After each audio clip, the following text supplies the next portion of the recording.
you're carrying drugs across the border, the idea is to remain calm. The way I do it is to think of something pleasant. A fun party, moment of triumph, sexual encounter. I actually project myself to that place. A little transcendental meditation, if you will. The trick is to imagine every little detail. Anything to keep your mind off the fact that you're going to jail for a very long time if they find 15 kilos of blow in your suitcases. Hey. What's the problem? What? With the car. What's the problem? Just get out of my fucking face. Who are you? You're stealing the fucking car. What's it to you? It's my car. How you gonna die? We heard shots. What happened? I sent them a message. So how you been? Yeah, we ain't kids now. Yeah. So what do you want? What I've always wanted is to watch you die. Oh, you ordered the meatloaf. The brisket's really good here, only you'll never know it. You fucked up. Get up in the morning, slaving for bread, sir, so that every mouth can be fed. Oh, me Israelites, get up in the morning, slaving for bread, sir, so that every mouth can be fed. Oh, me Israelites. Wife and my kids, they pack up and I leave me. Darling, she said I was here to receive. Oh, me Israelites. Shut them a tear up choices ago. I don't want to end up like Bonnie and Clyde. Oh, the Israelites. After a sound, there must be a call. Catch me in a farm, you sound your alarm. Oh, the Israelites.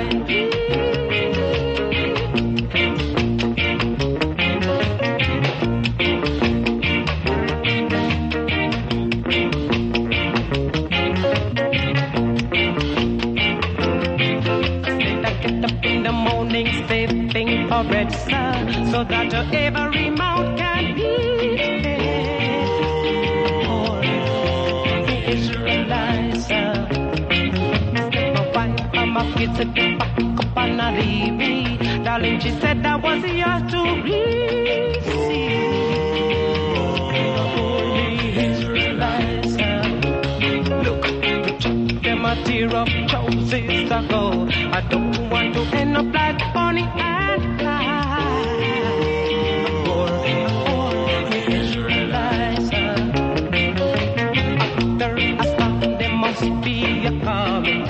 in the palm, you sound your alarm. Oh, the Israelites.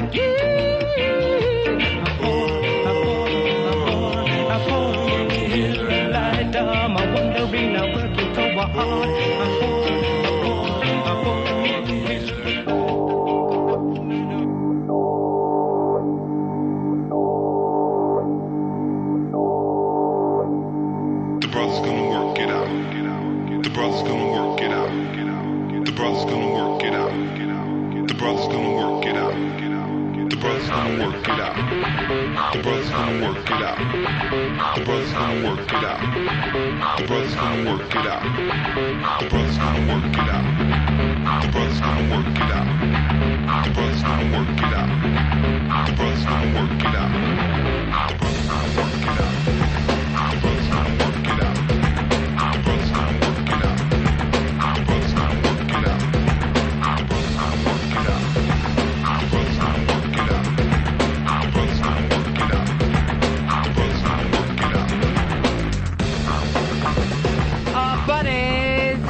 Show on a Friday, headed into a Memorial Day weekend. It's the Ron and Fez Show. Eastside Davis here, along with Black Girl. How you doing, Black Girl? Hi, hello, everybody. I was going to say hiya. You can say hi if you want. No, that's your line. You know, you're free now, Earl. You can say whatever you want to. It's no biggie. Hiya. Hiya. Hiya back, black girl. Hey, everybody. All right, now, see, you I didn't even ask to talk. You I did not even ask to talk. All right, it is the Ron and Fez show.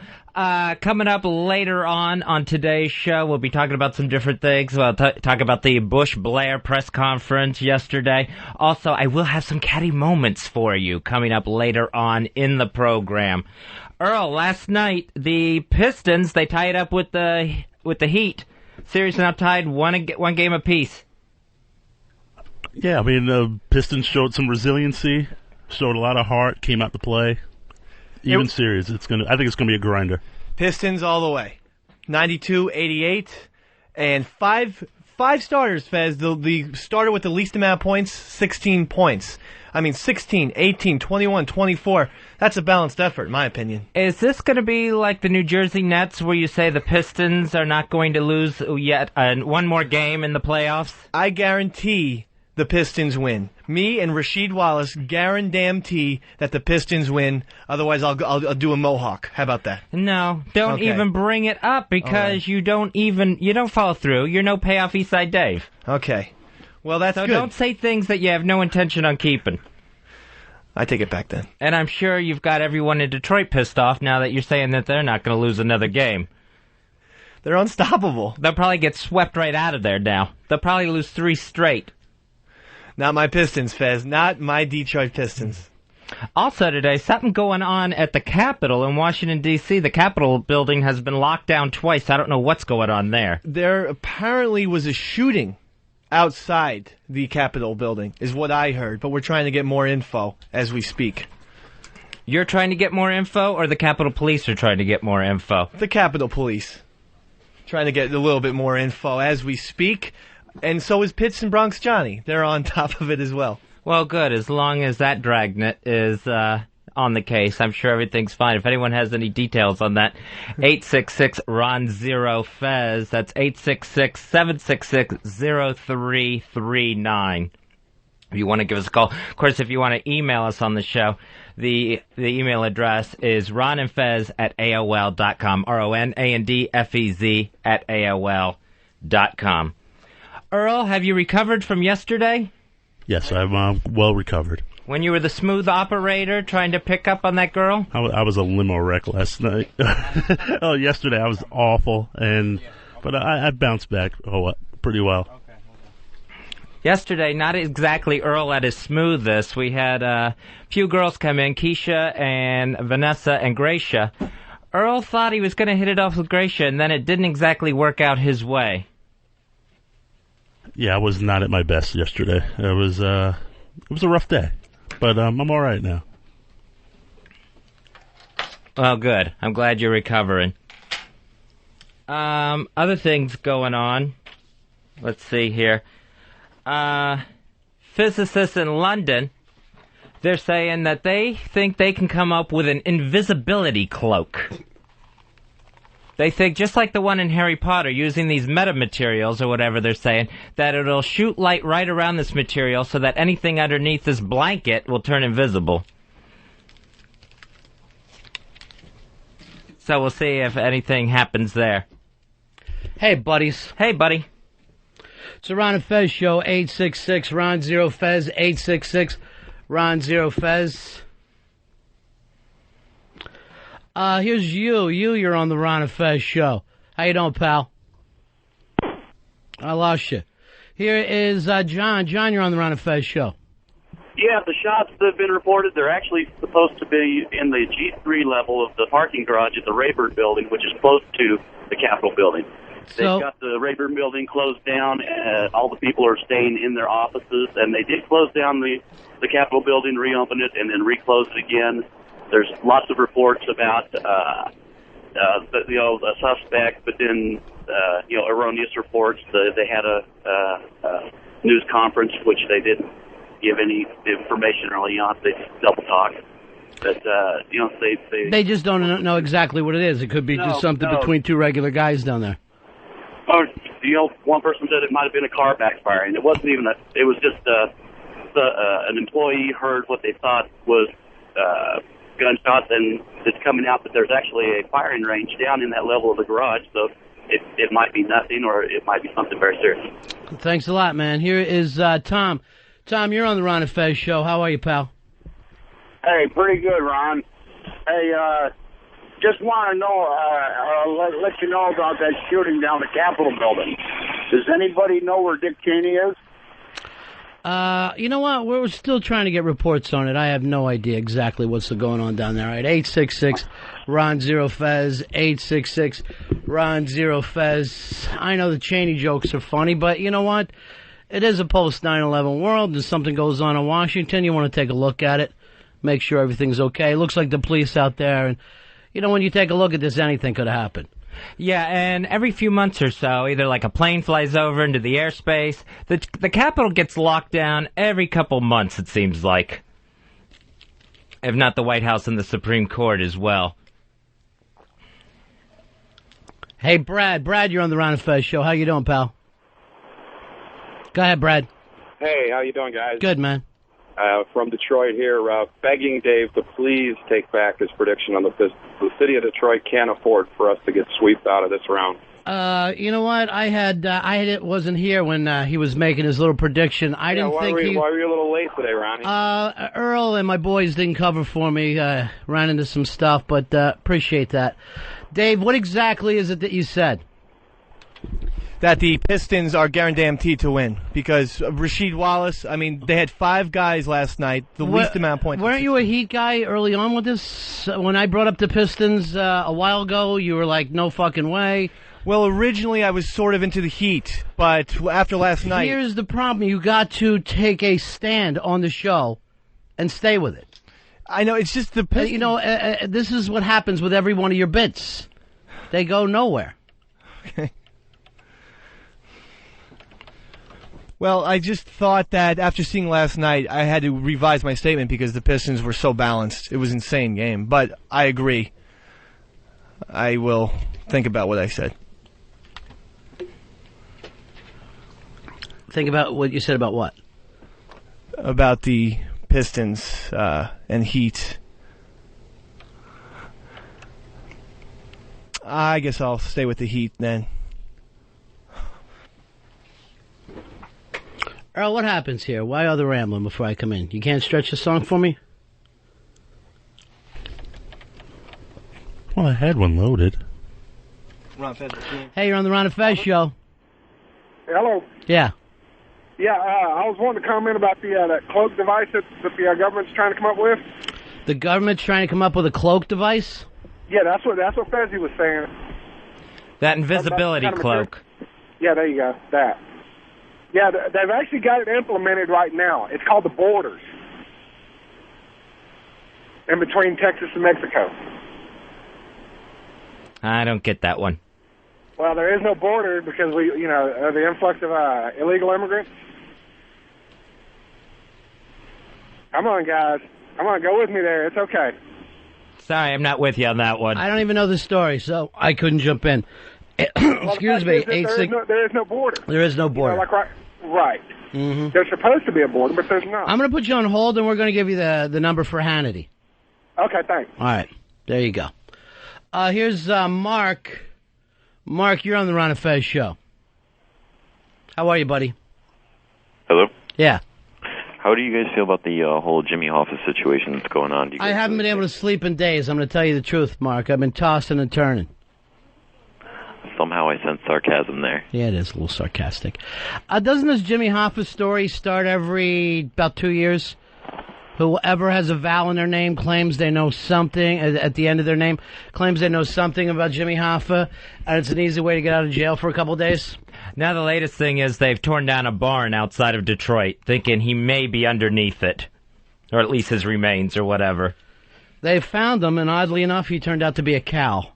No one realized all these years a cow was running the Teamsters. Rush, you're on the Ron and Fez show. Go ahead, hey, Ronnie. Hey, Ron, how you doing? Don't worry how I'm doing. How you doing? Good. Hey, I was worried about you. You didn't open the show up, Ron. I hope everything's all right. Hey, I called to tell you about what's going on at the White House. They need to check the tunnels. Wesley Snipes and Diane Lane are sneaking in. This is great stuff. 866-RON-0-FEZ, 866-RON-0-FEZ.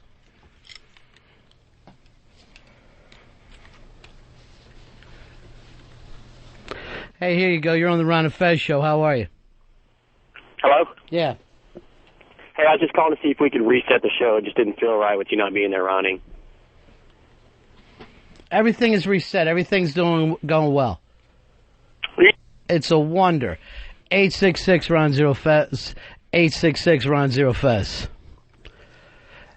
Hey, you're on the Ron and Fez show. Who's this? Hey, Dave, I know you're busy changing your predictions, but you want to get on the phones, buddy? Dave, you want to get on the phones for me, man? Yeah, you got it. Thanks, pal. Hey, Jersey Joe, you're on the Ron and Fez show. How are you? How you doing, guys? Good.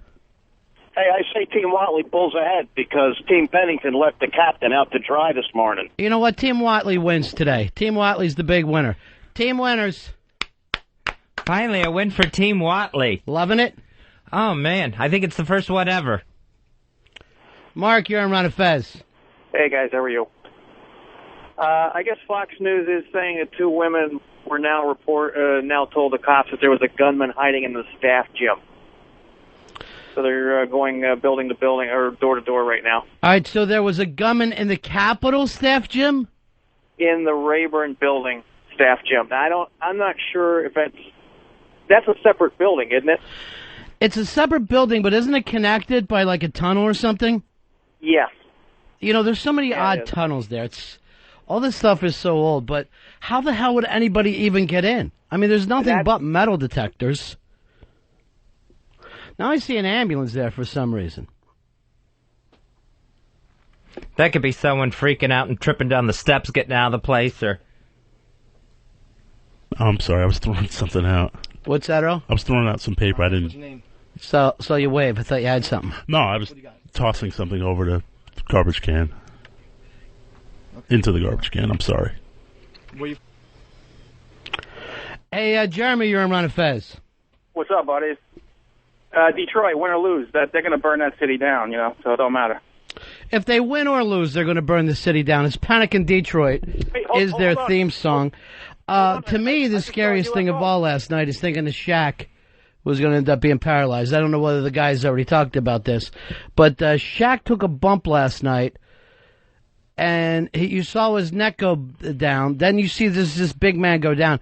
His neck went back, and he got one of those stingers like in football, and it was just a hideous thing to look at. Hey, Rich, you're on Ron and Fez. Yeah, instead of the FBI looking for Jimmy Hoffa, couldn't they be looking for Osama bin Laden? Well, the feds are so used to looking for Italians after all these years. I really don't know if they can flip it over to Arabs. It's so much more fun to chase the Italians around. Maybe it's the 30-year theory, where they'll start looking for bin Laden in 30 years. Hello? Hey, John, you're on Ron and Fez. Hey, boys. Got a theory on how a gunman got into one of the House of Representatives buildings. How's that? Did he dress like Cynthia McKinney and had all the cops scared to touch him? Just bypass the metal detectors and everything? It is going to be interesting to get to the bottom of this, and you never know whether it's just all fear or whether something exactly is going down. Hey, Tommy, you're on Ron and Fez. Tommy, we got you?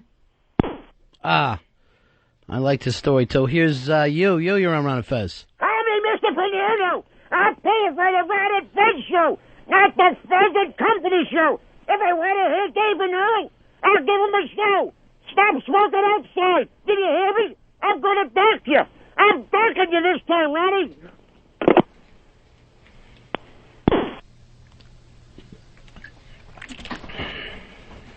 Ron and Fez show, 866-RON-0-FEZ. 866-RON-0-FEZ. Janet Jackson, after she put on all that weight, She says she's lost 65 pounds now. She says that was for a movie part that she was going to be in, and then decided to turn down the movie so she could work on her album. Yeah, I'm doing a movie part right now, too. We're all doing movie parts. So I guess that, she got the fun of putting on the weight, but not actually doing a film. The only film she's had was on her teeth.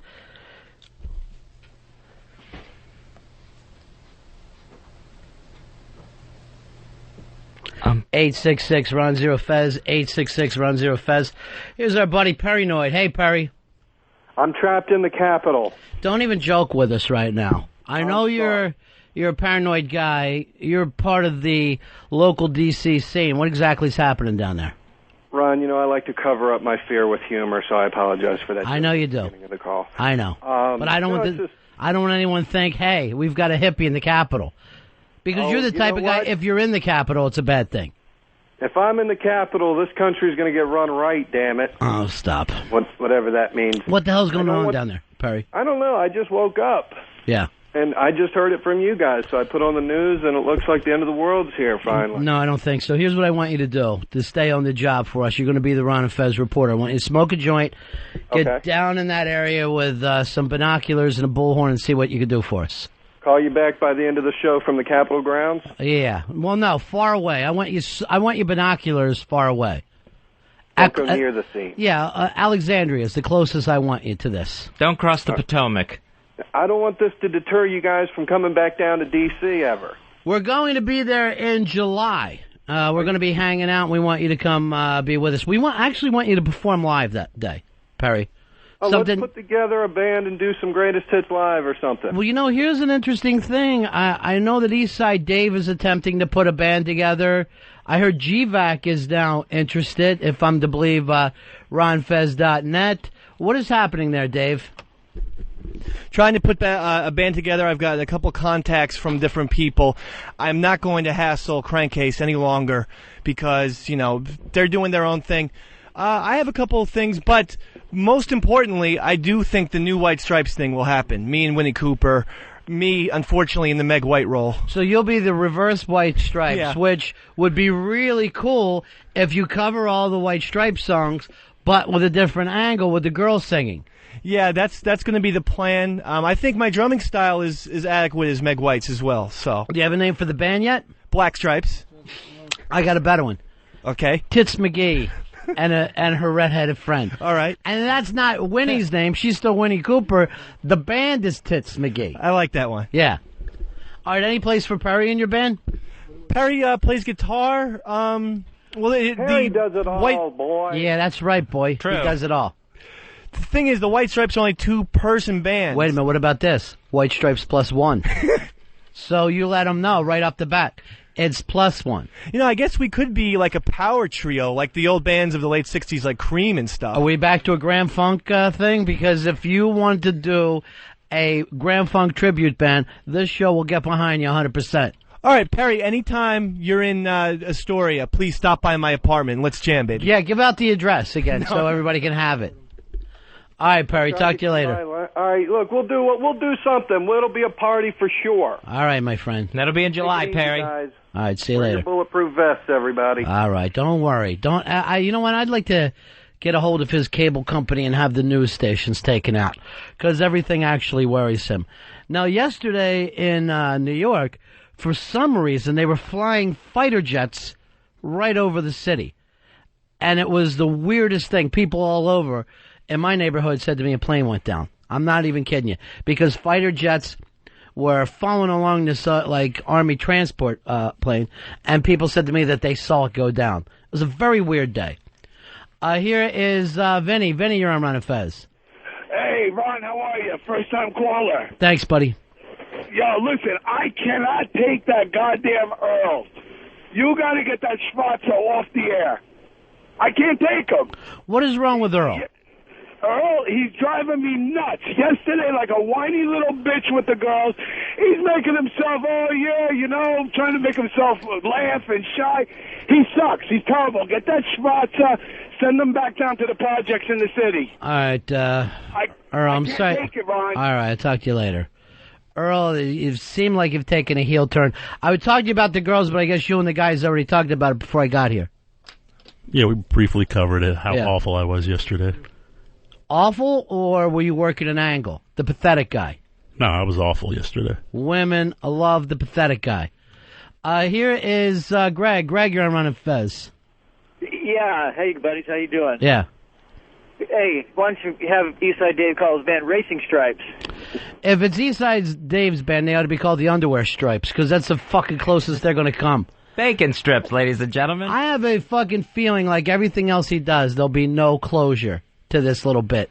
That he starts this, I'm starting a band, and he'll get us to ask about it for a while, and then before you know it, the whole thing is done. No, the band will happen. Possibly a set, but we need to practice first. It's not going to happen. Like everything else, it just doesn't happen. Johnny, you're on Ron and Fez. Hey guys, how you guys doing? Yeah. I was cool. I just wanted to speak to Earl for a second about how he bombed yesterday. Well, it didn't go great, but I don't think it went awful. Do you, Earl? No, it was awful. But I don't think it's over. He saved himself. You think you'll get another shot, Earl? Hello? Do you think you'll get another shot, Earl? I doubt it. I think I was one and done. I wouldn't give up, buddy. No, I'm not going to give up, but I think you could have not saved at all. yourself, Earl. Earl, you got a bird dog this one. Yeah, okay. First inning, you gave up 4. Fine.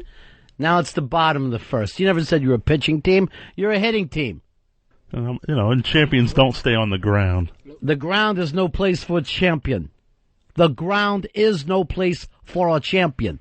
You're going to get up, put that big chin of yours out, and go back after again. This is what really shocks me. And I don't want to come across racist at all here, but I thought for you guys it was easier to get laid. I thought in the black community, the whole first date rule was, thrown out the window. No, we struggled just like anybody else. Really? Yes. With black chicks? Are you kidding me? I thought you went at it like bunnies. Eventually, yes, but it takes a while to get there. I don't know, Earl. Rick, you're in Ron and Fez. Hey, buddies, how's it going? Good. Earl. Yes. Hey, next time you're feeling a little low on yourself, talking to the girls, and you feel like you're striking out, just whip out that luscious cock of yours, and it'll change everything. Is that what you were thinking about doing, breaking it out? No, I was not going to. I'm in a place of business. I wasn't going to show my junk. You know what you should have done? Just showed her the tip. Showed her the cap. Said, here, there's more of this where this came from. And plus, you guys were in the room. I got respect for you guys. Don't worry about that. To be impressive, it's got to be bigger than the chin. I would have put on some welding glasses and made sure that when the glow hit, I was going to be fine. I was not going to get the flash. Here's Nathan, you're on Ron and Fez. Yeah, I've got a couple things. One, my buddy BJ and I, we're going to throw a party, and we wanted to know if Dave's band would come headline, but they got a headline as Whining Unoriginal Assholes. And the second thing is... Wait a minute, hold on. What do you think about WUA? Could that be a name for the band? I like it. I mean, it's a little bit wordy. I'm not into that whole, Jefferson Airplane, Grateful Dead whining. If you break it down... Wait, what is your point? They're whining bands? No, they're I too think long. the unoriginal part is more important than anything. All right. I think Originals is pretty good. The originals. So that way the old originals, don't have a chance. Have you already talked to Winnie Cooper about this band? Talked to her yesterday. She's enthusiastic about it. No, does she play an instrument or? She plays the vocals. Yeah, so she'll be singing and you'll be playing the drums. I told her just learn 3 chords. I mean, it's the white stripes. It's the black stripes. Get her a tambourine or something.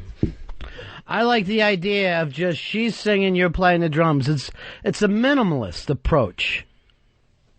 Yeah, it's something I'd be confident in because I do put out a lot of sound from my drum kit. That could be the name of the band, the Minimalists. Tom, you're on the Ron and Fez show. Hey, guys. Hey, buddy. Yeah, I just want to point out something about Earl. It's so sad to listen every day. He can barely speak. He's such a broken-down dog.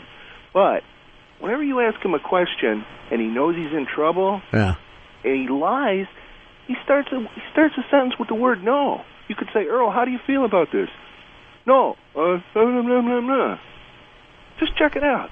All right, I'll be looking for that. Yeah, and you have such a delightful delivery yourself. Oh, you almost had him, Earl. Seriously, if you could have finished that line, you would have fucking planted him. But then when you start... No, when I get angry, I just really... What? I put words together. Put a shaft in your mouth? What? No, it's just like... That's you doing mumbling prick. Doing an impression of him. Good, Earl. I like that angle. Taking them all on today, huh, buddy? Hey, how's it going? Hey, Trev. Hey, I got some advice for Earl, man. Like all my black friends, just go for the fat white chicks that seem to like it better that way. Earl, have you ever... Phone! Get off the phone! Earl, have you ever gone after a fat white girl? No, never. Why not? Did he just Ramon himself? Yeah, he did. Which, it hasn't been done in a while, so I didn't want to pull fucking attention to it, but thank you. Earl, you never went out with a fat white girl? No, not with a fat white girl. Why not? Too fat. Wide open for you. Too fat. Earl, you're black. Let's fucking be careful here before we start making disparaging remarks. Is that the part that would turn you off, Earl? The fat part, not the white part? Yeah, more fat than white. Actually, that wouldn't be a bad name for an album. More fat than white. Hey, Clint, you're on Ron and Fez. Hey, buddy, how you doing? Yeah. I just wanted to defend Earl, man. He's out there. He was talking to her, asking her out. She's just a party girl. Earl's too smart for that. I mean, he could have bought her a Happy Meal and a bottle of Boone's Farm and gone to town on her. That's all he wanted. Earl, it did seem like she was happy to talk to you, and the second you open your mouth, everything turned cold in here. Yeah, and then the other two would just start giggling. The second I would open my mouth, the other two started giggling. Well, you also. sound like a fucking moron. I mean, I would laugh if I saw my friend getting approached by a retard, too. That would crack me up. Like, if I started to see a retard start trying to kiss Dave, I'd be like, yeah, he likes you, too. I'd just try to keep it going. I had the feeling that's what they were doing to you. Yeah, I had no chance yesterday. And I'll admit, I was awful yesterday. No, I don't think you were. I was terrible. I'm going to give you a solid C for the way you handled yourself yesterday. You know what? I'm going to take that up a place. C+. I give myself a big flying F. Why? You know what? You were seeing it all was half full, my friend. No, I'm just very self-critical of myself.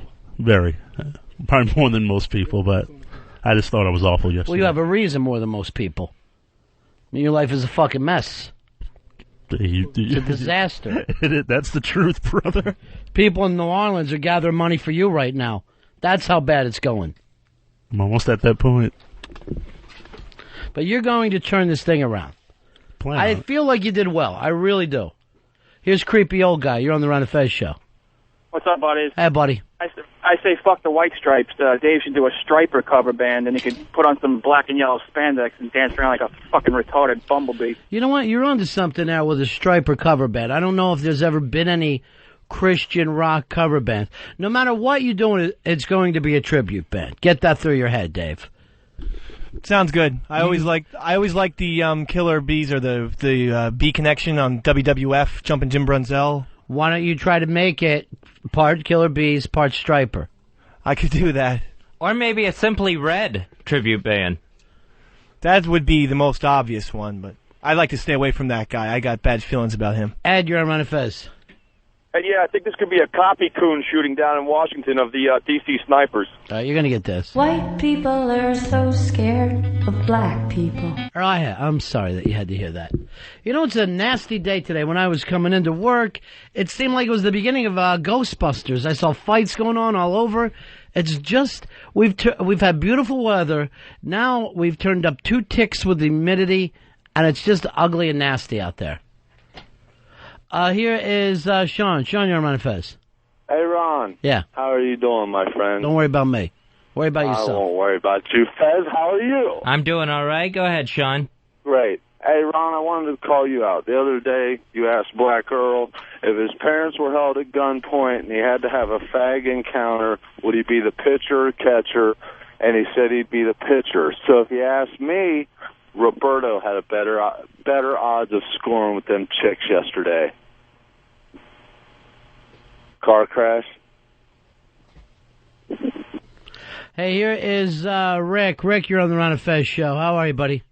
Hey, buddies, how are you? Hey, I got a thing for Dave's band. He could call the Magic Chefs, and they can do cover tunes of, like, cooking commercials on TV for different food products, since he's so fond of chefs and people. Chef hats? Yeah, I just got a job at Subway, by the way. Does that give me the right to bang Dave's lady? Absolutely not, Rick. Finger. I think you can get a finger in for a sandwich maker. Slapping cold cuts together is not chef work. How far do you got to go to be a chef, in your opinion? You definitely have to stir something, like some sort of pasta or something. And there's none of that type of activity in Subway. Rob, you're on Ron and Fez. Hey, boys, 1709, old school. That is old school. Hey, Black Girl didn't do a great job yesterday, but you know what? All that chick wanted was attention, and I think that no matter how good or how smooth he wasn't getting with her. No matter what happened, you couldn't win this thing, Earl. And she came in wanting you. And then something turned in her. Something turned dark and foreboding. Yeah, my speech. Don't blame yourself. Don't make this all about you. You got to take a step back and see what went right and what went wrong. And I mean, a couple of things went right when you were talking to her. A, you didn't throw up. That's true. Right? No, I didn't throw up. Neither did I. Nor did I gag. I mean, there was a phlegm buildup when you were trying to talk. There was a lot of saliva, I know that. One thing you did wrong, too. While talking to her, you checked your pitch. You went over and sniffed one of your pits. And I say that's a mistake because it looks like a lack of confidence. But I always smell good. Scott, you're on Ron and Fez. Hey, I think Dave should have Winnie Cooper do Cold Night by the White Stripes. And then Earl, take that girl and listen to her do Cold Night and she'll melt in your arms. All right, Winnie Cooper is a great singer. Are you excited about that part of it? I mean, and I don't know how good of a drummer you are, but you really got a great singer. She's a phenomenal singer. Huge range, big voice. We're going to put together a fucking great rock band. Do you really think so? Yeah. I mean, what's not to like? It's you. Right now, I don't like the drummer without even hearing it. Well, still, then there's 50% of the band that you can get behind. I mean, first of all, she's an attractive chick, so there's going to be that kind of thing going on. And then for the people who like, tattoos and rock and roll, that's me. So it's like Your tattoos and rock and roll, I had no idea. I wouldn't go shirtless if I were you on the drum kit. Unless you're planning on using that as part of a light show. You're pretty pale. Right now, who are you thinking about for the guitar player? I love GVAC. He's got great style. He's smart, and he fucking rocks out. All right, and your bass player? Someone who I was looking at, Ronnie, prospect Jersey Rich. Now we're back to taking over Mikey D's band, which you were told you were not allowed to do. I'm not going to do that. By the way, I'd just like to also add Cooter, the keyboard player, if you'd like to join the Black Stripes. I just saw Mikey Boy come in. Come on in, brother. We haven't seen you forever. He's got like a little bag here. Is it a little bag of goodies? Hey, Mikey Boy. My coat for you, Mikey Boy. Hey, I brought something for Eastside Dave. Oh, something for Eastside Dave. Thanks, Mikey. I hope it's lunch because I'm starving. I had it for about a week, and I just had to get it out of my apartment. Oh my gosh, look at this. What a beautiful little puppet with nice red hair. I mean, he's no Roberto, but he's a very nice looking fella. What's his name? He doesn't have a name yet. That's going to be up to you to name. Even though you lost your puppet Roberto, it could all work out for you. I think I'll name him Chipples. Chipples? Where did that come from? Well, he's so cute, and, he just looks so nice. I like to rub him right away. And does his mouth move? Yeah, he has the same mouth structure. Just let me give him a little kiss. That's for Chipples. Why on the lips? I just want to make sure that he has the same type of mouth that Roberto does. Thanks, Mikey. Sure. I appreciate it. So Chipples is here. All right. So you've got another ventriloquist dummy now. Yes. That's going to be exciting. Well, I'll bring him back to my apartment. I'll show him around. You have to get acclimated. Oh, hi, Chipples. How are you doing today? I'm doing good, Ron. Oh, my God. He sounds just like Roberto. Thanks, Ron. You know, Ron, Chipples, I'm made of wood and I'm small. You know who my favorite golfer is, don't you? Who's that? Tiger Woods. Why? Wood, Ron. Oh. Oh, Chipples. Oh, Chipples. Hey, Ron, I sure love sports movies. Why is that, Chipples? Because they're awesome. You know my favorite sports movie? I don't know, something small made out of wood? Little Giants. I think you're starting to do Roberto's act. Fuck him. I got news for you. I'm forgetting all about Roberto. Although I am remembering more and more Jackie Puppet. Maybe it's the ripoff. I don't know what you mean, Rod. I've never heard of him. Here's a little update here. Jim, you're on Ron and Fez. Hi, they've released a description of the suspects in the Capitol shooting. I guess one of them, the first man looks like Dee Schneider, and the second man may or may not have a mustache. I get it. That's, well, look, anything's possible, Those two fucking criminals walking around. Hey, Chipples? Yes? yes, Rod! You don't seem like you're that good on the radio either. Well, Rod, it was a pretty surprise visit. I didn't have any material prepared. Oh, okay. So maybe later? Yeah, that's a good possibility. Yeah, definitely later. All right. So Chipples, Mikey boy, that was very nice of you to go out and find a new friend for him. Thanks, Mikey. You're welcome. I can't wait till Chipples is missing. This will be my new favorite thing. Thanks for putting me off on this redhead pedophile. What is that supposed to mean, Chipples? Come on, we just got together here. He's Don't small. attack me. He's small and he's made out of wood. Yeah, and I have red hair just like Dave. Now, when I'm hearing this character you do, is that your grandmother? Ah, I'm his grandmother. Oh, Chipples. Oh, Chipples, will you ever win? You got a new best friend, Eastside. Josh, you're on Ron and Fez. Yeah, I think Dave is kind of an idiot with these goddamn puppets. You think? Driving crazy with them. I didn't ask for Chipples, sir. You think that's a possibility? Mikey boy, where did you get Chipples at? eBay. Yeah. What'd that set you back? $1? Like $10. Really? Gently used, yeah. Seriously, well, you should be getting another letter sent to you and it's change. $10 for that? You bought them just for me, or? You know what we could do Wow, right now, thank Earl? You had a bad day yesterday, right? Trying to pick up women. Yes. It's time for you to get some practice. I want you to practice on Chipples. And just act like Chipples is a beautiful woman. I am not practicing on Chipples the clown. Come on. He looks just like Dave. Hey, Come on, Earl. Earl, I want you to meet a friend of my chick's. It's Chipples. Hello. Hi, Earl. Hello, Chipples. How are you today? Your hair looks great today. Thank you, Earl. And that dress, it's absolutely lovely. Thanks. How much do you make? That's what girls ask guys, Ron. Earl, why don't you offer to take her to Little Italy? Actually, I was thinking of a nice quiet place. I swear to God, I hooked Earl up with a chick a few years ago. Obviously a black chick. If I meet a black chick, I always go, I know just the guy for you. My friend Earl. Earl takes her to Little Italy. That is your fucking M.O., Earl. I don't get it at all. It's the first place that pops into my head, unfortunately. Do you know how you should never take black girls into an Italian neighborhood? What? Did you ever watch Bronx Tale? It gets very ugly very quick. This is the United States of America. I can go anywhere I want. Well, you can, but you shouldn't. There's plenty of places that you shouldn't go. Scott, you're on Ron and Fez. Hey, boys. Yeah. Hey, I think I know why Earl fumbled the ball yesterday with a girl.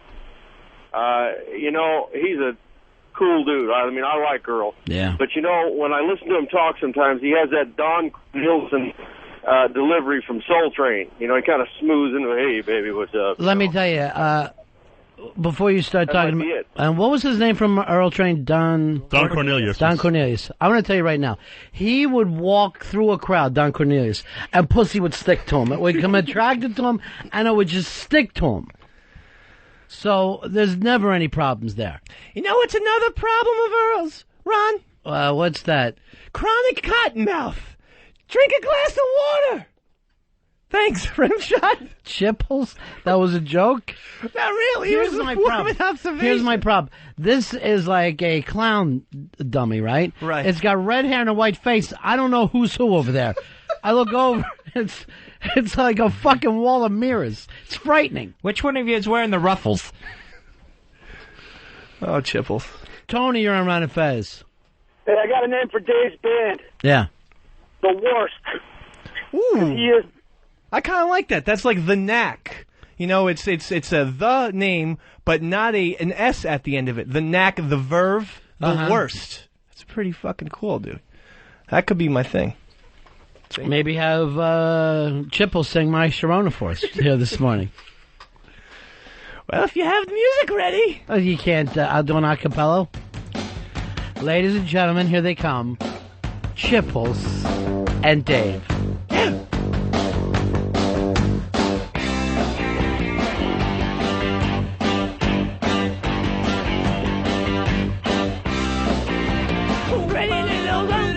What? Wait, hold on. Stop that. All right, hold on. The opening line was rum and rim a rump rump.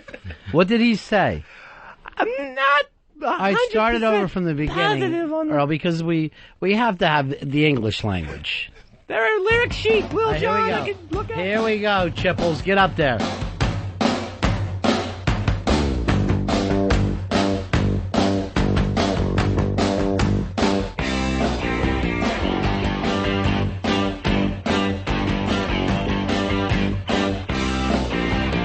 Women and the bitty one, a bitty one. One my chicken dinner. All right, hold on. I understand that maybe you don't know some of the lyrics, but you don't even know the My Sharona part? There's nothing you know from this? Chipples, if you're going to work with me, you have to be somewhat prepared. I apologize for this, Ron. Yeah. Okay, and let's not blame Chipples. You know, he just showed up. Right. We really didn't have it. We have no time to prepare. You two just met. To rehearse. We just met today. One lyric I heard Chipple sing was chicken knitting. I don't even know what that is. Some sort of delicacy, Fez. Vincent, you're on Ron and Fez. Vincent, once, twice. Here's Bob. Bob, you're on Ron and Fez. Hey, buddy. Hey, buddy boy. You got... All right. It's a Chipple off the old block, and you got an idiot driving the bus. Oh, jeez. Sorry about that. Hey, you know my favorite snack, Ron? I don't know, little wood chips? Oh, close. Potato chips! Why is that? Chips. Chipples. Mm-hmm. Some type of thing in that. So you like anything with chip in it? Hey, you know my What's favorite... your favorite cookie, Chipples? Chips Ahoy! What do you like about playing poker? I love the poker chip! What's your favorite Crosby, Stills, and Nash song? Wooden Chips? Wooden Chips! There you go. Not familiar with their whole discography. Their what? Discography. There, that's a big word for a little clown puppet. Do you have a favorite Eric Estrada TV show? Chips! California Highway Patrol. Hey, you know my favorite movie starring Nick Nolte? What's that? Blue Chips! Because your name is what? Chipples. Yeah. Well, why wouldn't you push that? Why would you, recede with that? Hey, my favorite TV character. Chip Douglas. Hit it. That's all. That's all I got right now. Okay. Okay. All right. Let's take a break. Okay. Earl, burn the first hour. Already burned. Like it was a cross on your front lawn, Earl. Burn the first hour. Toast. What is it, Mama? What is it? Looks like we're moving again, Earl. Looks like we're moving again. Right back, Ron and Fez. From the legendary Ron and Fez studios in a predominantly white neighborhood, Ron and Fez presents Showtime with the Poor Low.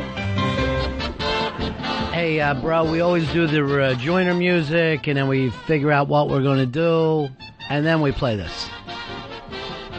Okay. Or you can check. No, All you got to do is check with me. Okay. All right, Ron and Fez show, 866-RON-0-FEZ, 866-RON-0-FEZ. Because I wanted to talk about this. We do have Mikey Boy here.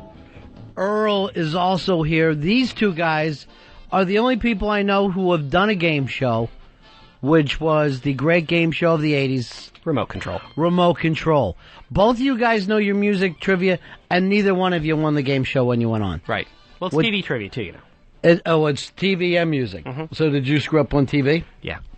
I can't imagine. You're the quickest guy I know when it comes to trivia stuff. I got caught up in the Odd Couple trivia. Wasn't well versed in that. Yeah, that's a good point there. What was your downfall, Earl? TV trivia. Then during the speed round, my buzzer mysteriously crapped out on me. Well, I need both you guys with me at all times now because I want to get on Cash Cab. It's Cash Cab on the Discovery Channel. I think it's the best show since Remote Control because it's a stupid game show. You get in a cab. You think you're just taking a cab ride. No, my friend, it's a Cash Cab. And they ask you as many questions as they can before you get to your stop. Then you can double down on the video at the end. It's phenomenal.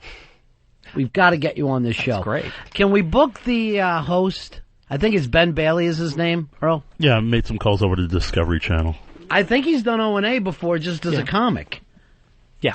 The amazing thing with him is watching this show is how he's not reading the questions or anything. He's just giving them to you like conversationally, like he was a cab driver talking to you. I'm sure it's all planned out. I'm sure Ben Bailey's not just pulling the stuff out of his ass as he drives along. 866-RON-0-FEZ, 866-RON-0-FEZ. Now it's time to do Polo.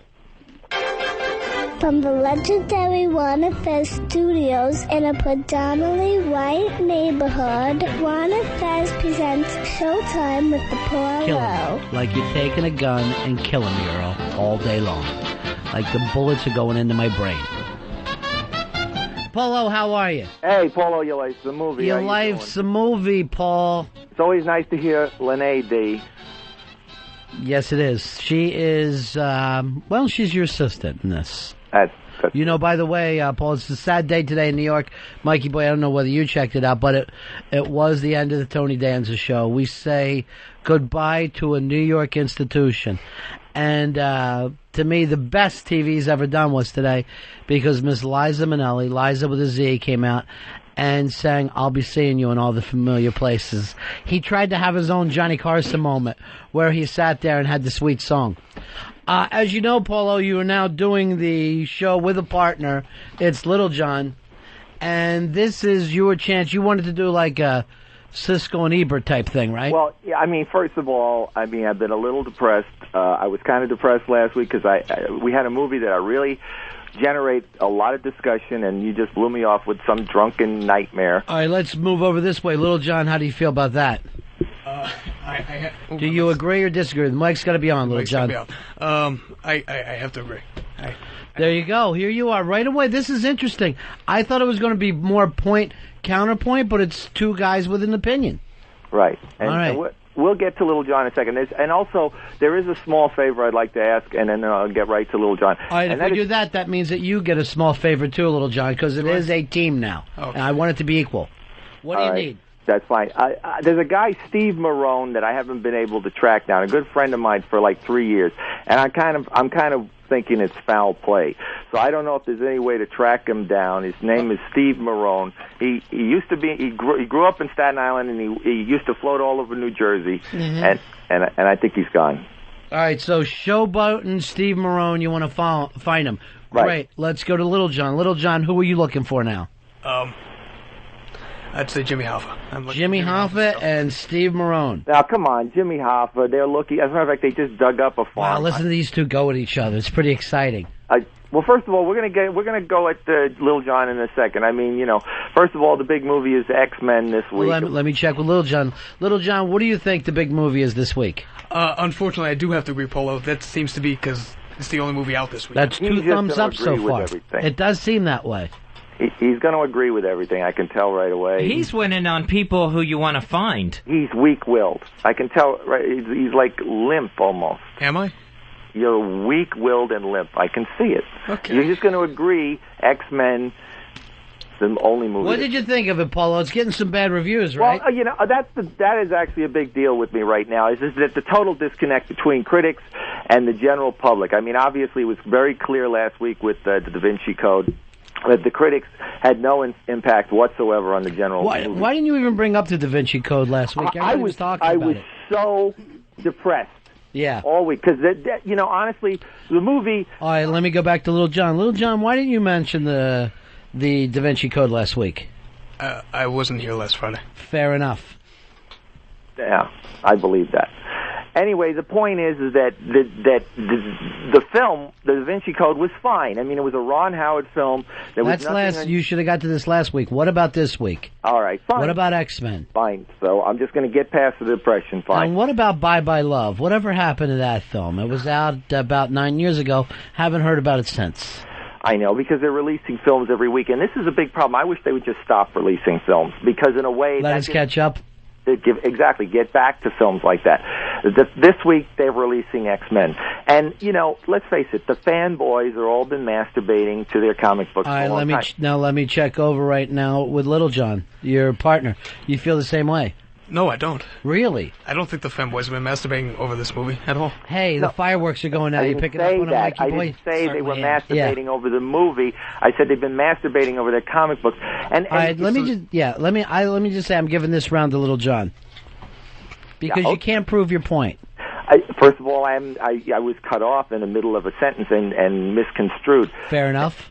Now, the fact is that X-Men has been dumped on for the last year for the Brett Ratner thing. I mean, Bryan Singer decides he's leaving X-Men, going to Superman. All right, now let's check. What is your opinion right now of X-Men, Lil John? Right now? Yeah.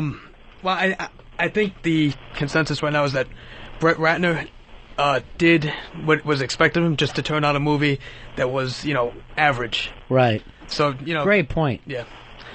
Great point. Polo, nothing to add? No, I certainly have Then let's move on to the next movie. What else is out there? No. This is what I'm saying. That's all you got, Polo? No. Anything else to add, Little John? I have a point. I have many points that I'm just starting to make the points. And there's a firestorm around X-Men right now, because the Brett, they want to focus these blogospheres. All right, hold on. What do you think of this, Little John? Where he's going with it? I don't like where it's going. Me neither. Well, that's because I'm being bereft on all sides.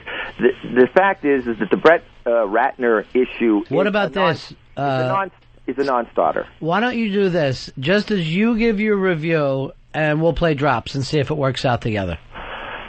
Go ahead. Yes.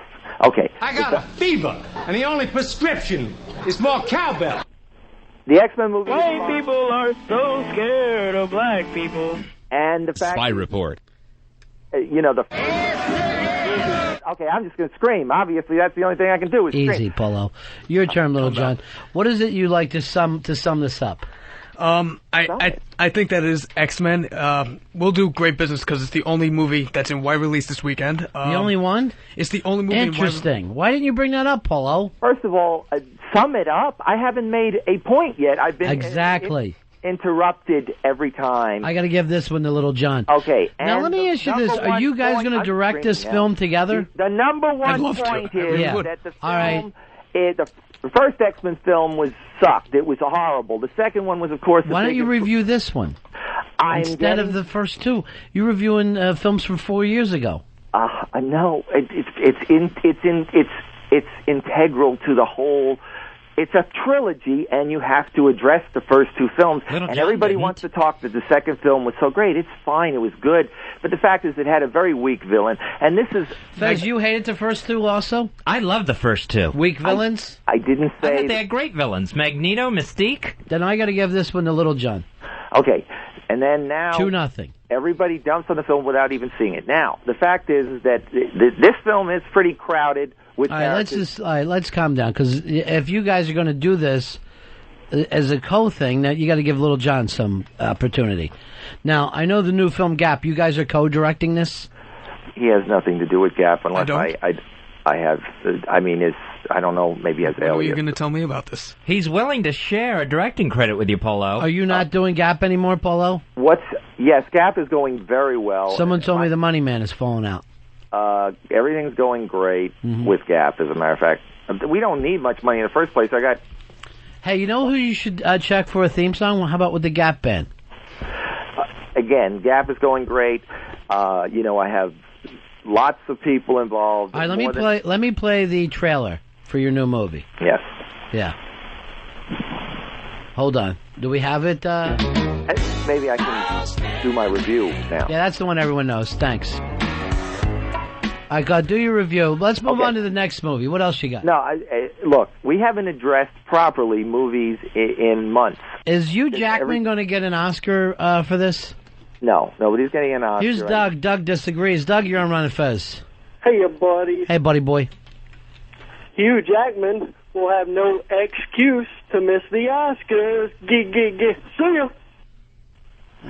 ya. There is no talk of Oscars. I just heard some talk right there from that last caller. Hugh He says is a there's great no actor. excuse. And he's a great musical Broadway star as well, but that doesn't mean he's going to get an Oscar. Maybe he'll get. He was very close to a Tony. Halle Berry is in this. Ian McKellen.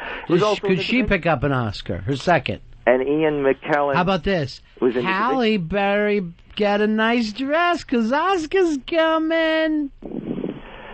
Halle Berry is actually the weakest thing in the film, no question. I mean, they just they expanded her part for absolutely no reason. And if there is a big problem with the film, it's probably her. Here's Trucker Jay. You're on with Little John and Paul. Now, my question's for both of them. Yeah. We know Paul Lowe's story, of course, but did Little John ever force his drunk, crazy wife to have 2 abortions? Little John? Unfortunately, I'm not married. Have you ever been through the abortion game? Once. Yeah. What happened there? Who was the guy? Things didn't turn out well for her. Let's put it that way. You lost her on the table? Ouch. That rarely happens. Because normally, when, they come out and they say, well, we lost her, you're like, wow, that's why I came here. Success. It's one of the few times that's a success. You never want to hear we were able to save her. I don't think he's been with a girl, but in any case... I haven't. How many girls have you been with? I've been with a few. And more than 3? Yeah. 4? I'm at 4 now. Yeah. You're at 4. And you knocked up 25% of the women you've been with. It's pretty excellent. Of course, you're talking to a 100%er, so what am I to say? Here's Mike. Mike, you're on Ron and Fez. Buddies, what's up, man? Yeah. I had a question for Paulo about Paulo and Little John. It's the Little John with Paulo movie review show. Thank you. Great. I was wondering, Paulo, what do you think about the director change in X-Men, and if that's going to deter longtime fans of the series? Well, all right, good question. Little John, where are you on this? I'm sorry, Paul. I think it will affect it. Brett Ratner only directed Rush Hour, which is a mediocre movie in itself. It's not a great movie. All right, now Earl's furious. Earl? You love the Rush Hour series, don't you, Earl? Yeah, they were great action films. Yeah. Like you always tell me, never touch a black man's radio. Nobody is saying that Brett Ratner is a great director. Like nobody's saying Ron Howard's a great director. Frankly, he's way overrated all along. He's won an Oscar, though. Yeah, exactly. Beautiful Minds was mediocre, and the thing everybody was screaming about last year, Cinderella Man, was mediocre. I mean, and Apollo 13 was what, mediocre? Oh, hold on, let's go to this. Yeah, it was Cinderella Man. It was mediocre. When that fucking carriage turned into a pumpkin, I was crying like a baby. And I like the. That's a different Cinderella. As much as any Ron Howard movie, it's just a pendulum that you have to watch out for. Now, the fact is that Brett Ratner is a non-starter because he really didn't even get involved with. You don't blame him at all. No, exactly. He came and did a good job. I don't think he had any involvement with the development of the... Here's Brett. Brett, you're on Ron and Fez. Hey, I had some Oscar talk about Ian McKellen, I heard. Yeah, I heard that he has an excellent chance at going to the Oscars. Wow. That's a shocker. Excellent chance of going to the Oscars. Yes. Everybody from this movie has an excellent chance. I got it. Now, I get it. What do you mean by that? Anyway, Kelsey Grammer is in this film, and he does the great Frasier thing in here. And if anything, the film is so crowded with new characters that he has the biggest role of anyone new, and you do want to see him kicks some ass because he's the beast, and you do get to see it, but only briefly. And the film is actually too short in this case, which is, it could have. You agree, Little John? I think it's too long. Yeah. Wow. These Yeah, two go back and forth, and the fireworks just go off. Yeah. All right, what other movies are out this week? There's nothing else of any except the Al Gore movie, which you've already addressed that. So I mean, the fact is. Hey, Brian, you're on Ron and Fez. Hey guys, what's up, buddies? Yeah. Hey, both the movie reviewers missed Red Dragon. I didn't even. Paulo, you gotta. Here's what I need you to do: bring up the cool film. Yeah, how about The Last Sunset? And Red Dragon was a I'm not mediocre gonna bring film that too. up. It was a bad rip. What are you in a bad mood about today, Paulo? Because last week I was dying to address the Da Vinci Code. You should have. There was a drunken brawl going on, and completely didn't address all the issues in that film. Now this film is. Here's the thing: we let Little John do it later, and he did a fantastic job. I understand. Like he covered every second of it. Now, did you see the Al Gore movie? Yes, and I also saw many films about global warming. There's been something in heavy rotation recently called Too Hot Not to Handle, which deals with all the issues. I mean, if we could just cover the state of Arizona with solar panels, set. Hey, Peter, you're on with Paul O, and, of course, his senior correspondent right now, Little John. Yeah. Little John, you're great. Thank you. Paulo, I got a question for you. Yes. When was the last time you beat up, raped your drunk, crazy wife, you fucking asshole? Sir. That's a good question. Fair question, Paulo. What do you have? Ignore all these You questions. said she doesn't even get wet, right? It's very tough to even get it in. Well, I've got all kinds of things, Astroglide and extra things. And does that work? But as I say, it's much easier to go the back way. I agree. Now, moving How on. often are you more likely to take her from behind? Yeah, I mean, yeah. Smart, because then you don't have to look at that face. Use your asshole glide? First of all, honestly, peace and love is all I care about, even with her. And I think there's too much negativity about her. All right, let me take some more questions. 866-RON-0-FEZ. We're talking movie with Little John and friends. 866-RON-0-FEZ. Yeah. What's wrong, Paul? And this is exactly it. Bruce, you're on with Little John and friends. Go ahead.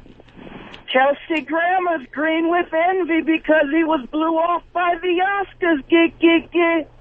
Is that true, Paulo? Yes, and Kelsey Grammer is fine with his blue skin, and hey, Carl, you're on the Ron and Fez show. Everything he does, and his Fraser imitation. Hey, Ron. Yeah, buddy. Yeah, I was listening to Paulo here about the X-Men. He's saying Halle Berry doesn't really take the part right. They expanded it too much. Does he even know anything about the X-Men itself? Well, first of all, yeah, I do know, but I'm not a fanboy. I'm not masturbating to the comic books. I understand that there's a huge legacy to the X-Men, and that she's an important character. I'm just saying that I think that they've never been able to develop that character very well, and her performance has never been that tremendous. Is this a racist thing? Are you saying no, it's not a racist thing. Are you saying black people can't act? I don't see why they didn't repay. Let me go to Little John. Little John, do you agree with him? Black people can't act. I didn't say that. I said I would. Let's go to Earl. Earl, is it true black people can't act? Why not replace it with Earl, you've had your chance. I did not have a chance. Earl, why don't you bring up Paul Robeson to him? I don't see him saying that he can't act. Why can't Paul Robeson, Sidney Poitier, Denzel Washington. Keep going, Earl. Ethel Waters. Slappy White. Slappy White. Vanessa Williams would have been great as Cecily Storm. Tyson. I don't understand. Why do you just got only black women can be in that? Yeah, that's Randy. apparently that's the way they went. I don't want Randy, you're on with Paul O. Go in a different. What is? Yeah. The X-Men are going to mutate into little golden statues. And Storm's character's name is Oreo. What the Ororo? I don't know. Don't be. You know what? You're getting this, Paulo. White people are so scared of black people. Now, I had Lawrence Bender in here this week. He was talking to me, and I brought up Gap to him off the air, Paulo. And guess what? What? We got a little interest. Sir, he wants to see a script. Sir, trust me. The film is that film. I have hundreds of ideas. This film is done. Would you listen to me? I'm filming. I got the opportunity to have Lawrence Bender on board. You know what he did with Reservoir Dogs, Pulp Fiction. Yeah. He can make this film happen. If he's Where's willing, the script? If he's willing to stay at a 3-foot distance from me and give me my space, that's fine. But he's going to come up with some money if you'll send me the script tomorrow. Do you have a script, Paulo? Excuse me. This film is ready to film in August. I have no concerns about this film at all. But I'm happy to bring him on as a silent partner. Silent. He must stay silent. Paulo, we got to get the movie distributed, right? Right. If I'm going to get my mill. Okay. So send me a script and let me get it over to Bender. No script. This you is haven't written anything down, This have is you? a top. Excuse me. Yeah. I have volumes. Where is a script? I don't want volumes. I want a normal script. First of all, this thing is supposed to be kept secret, and I'm trying to keep this secret. Well, you know what Bender said to me? If he doesn't do it with us, he'll do it with someone else. Well, first of all, he loves the idea. I understand he loves it. He's free to talk to me. I will talk to him and guide the conversation. Jackson, you're on with Little John and Friends. Hey, Paulo. Yes, sir. Any truth that Halle Berry's gonna be storming the Oscars? Halle Berry, of course, has Hey, already... Joe, you're on the Ron and Fez show. Hey, buddy. Hey, buddy. Hey. Looks like Ian McKellen's going from taking cock to taking home the Oscar. Now, of course, favorite actress, Famke Fuck Me Jansen. All right, watch the language, okay? Sorry. This isn't Gap. You're not going to get that blurb published, Paulo. Dr. Jean Grey, of course, died in the second film. And if everybody who knows the X-Men series... I didn't see it yet. I was going to watch it tonight. I'm not ruining anything. Everybody who knows anything about X-Men knows. Well, I didn't know. Tonight was going to be my night. I had popcorn ready. Okay, and also stay for the end of the credits. The big scene at the end of after the credits are over. What happens? Well, you want me to tell you? Yeah. Number. Okay, that they have a body that is on life support that becomes. Well, I'm not going to say anymore. I can't say. It must be that doctor, huh? I'm not saying anymore. From the second film. There's a moment in the film where they're at the hospital talking about scientific experiments, but I'm not saying anymore. I'm not going to this film. It sounds awful. John, did you hate it? I did. Did you really? Yeah. He didn't see it. I understand I didn't? that, but you didn't. How do you know? I know. Do you? I do. Good. I love this kind of stuff going back and forth. It's exciting. Absolutely, though. I like to hear you guys talk politics. The fact is that that the film is a little overcrowded, a little too short. They're trying to do too much. The film or the theater was overcrowded? It was. I don't usually like it too crowded. I usually sit in the very front row, and hopefully there's nobody in the 2 rows behind me. Why do you like the front row? I love it. I'd love to be enveloped and swallowed by the screen. All right, Paulo. If you're not going to do reviews, that's what's next week going to be? That's the breakup movies or whatever. Yeah, I mean, and we still haven't found Steve Marone, and I do think it's basically. Apparently something happened to him. I think it's. Whatever happened to that other weird friend of yours that used to be on TV? He was like the sidekick on some odd TV show.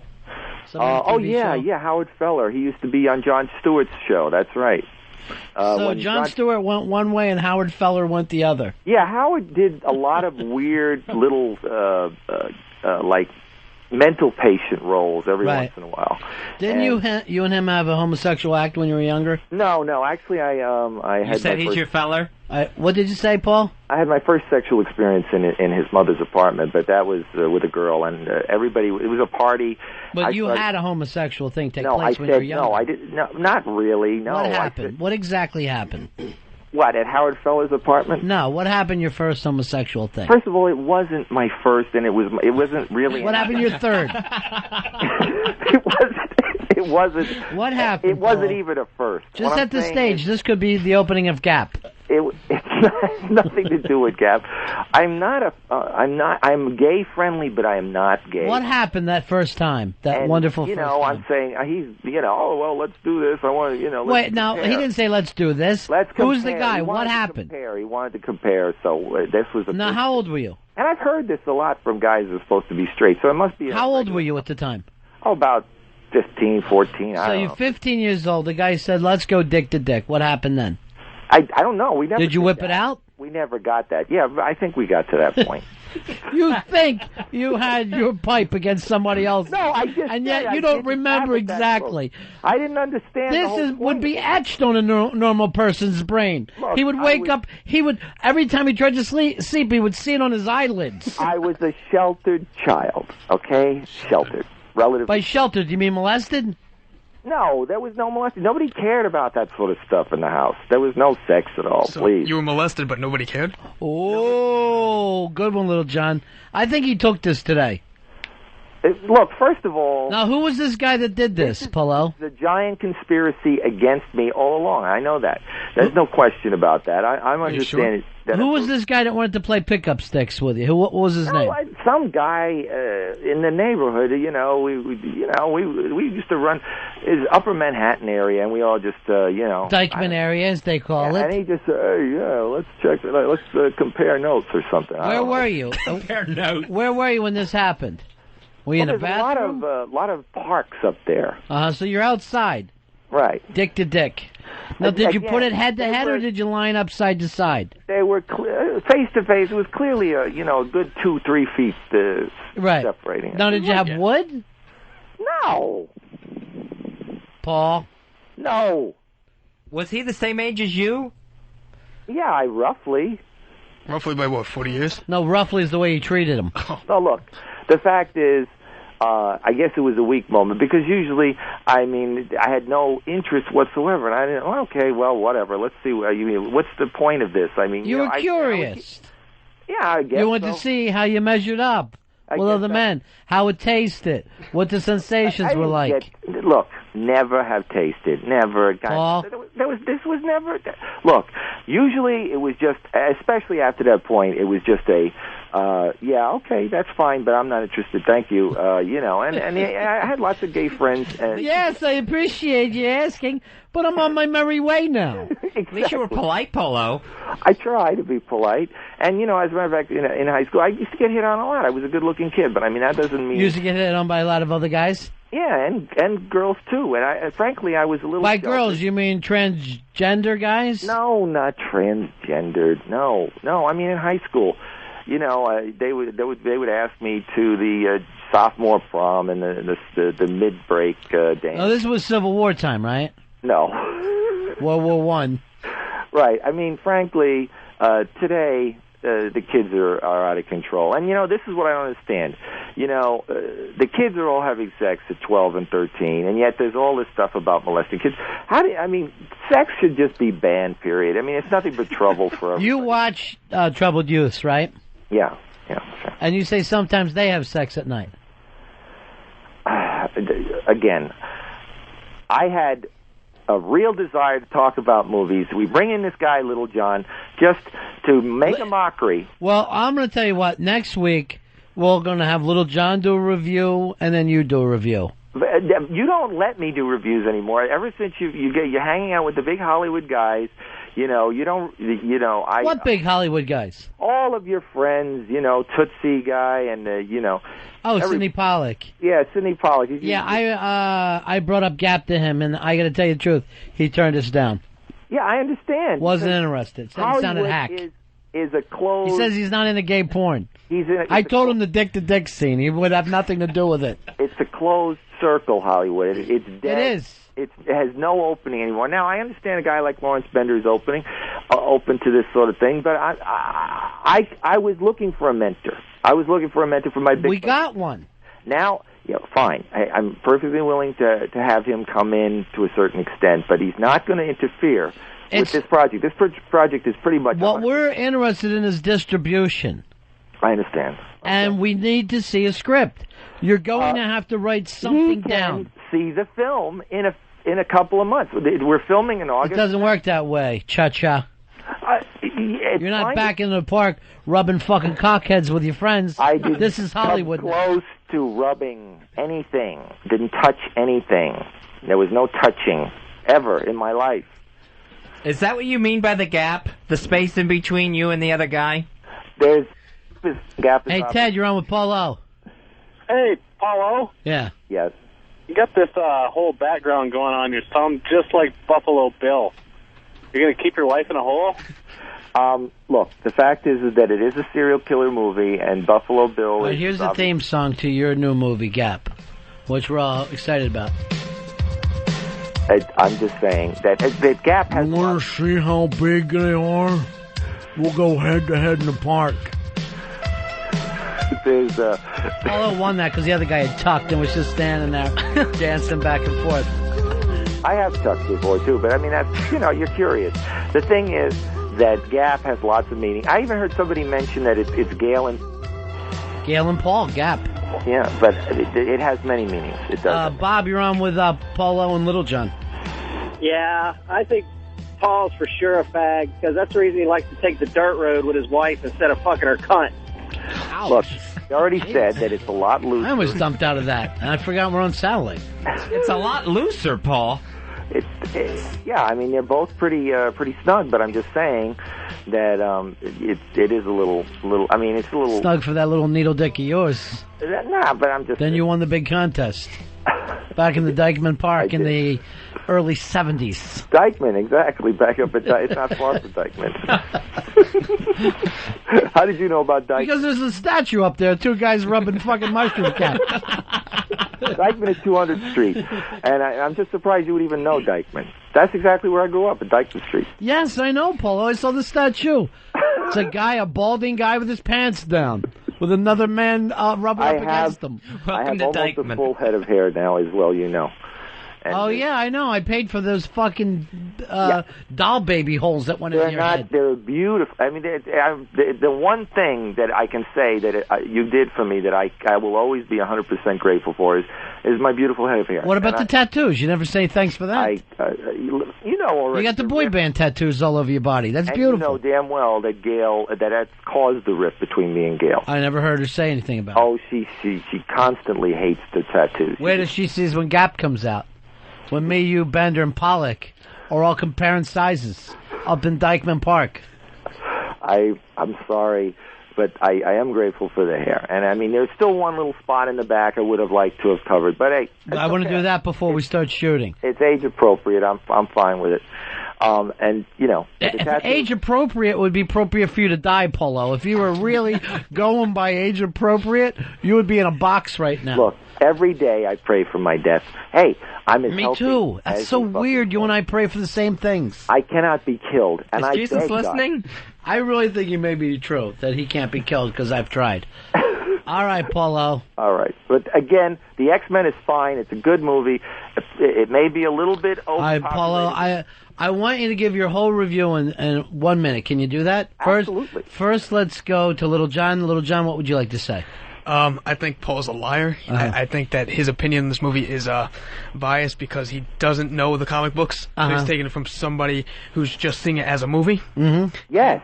Exactly. Okay. Would you let him go first? Let me finish. Yeah. But because of that, you don't understand why so many people are upset at the way it came out, because you don't know the history of these characters. But everybody... Would you let him? This is his turn. Sir? Go ahead. You're going to get a chance to rebuttal. Go ahead.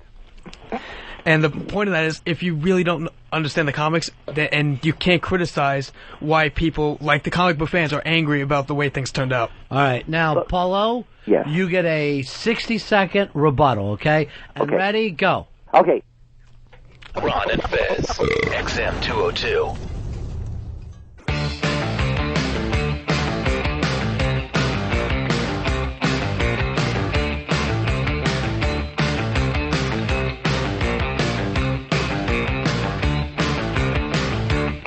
Yeah, Ron and Fez show. Mikey boy hanging around with us today.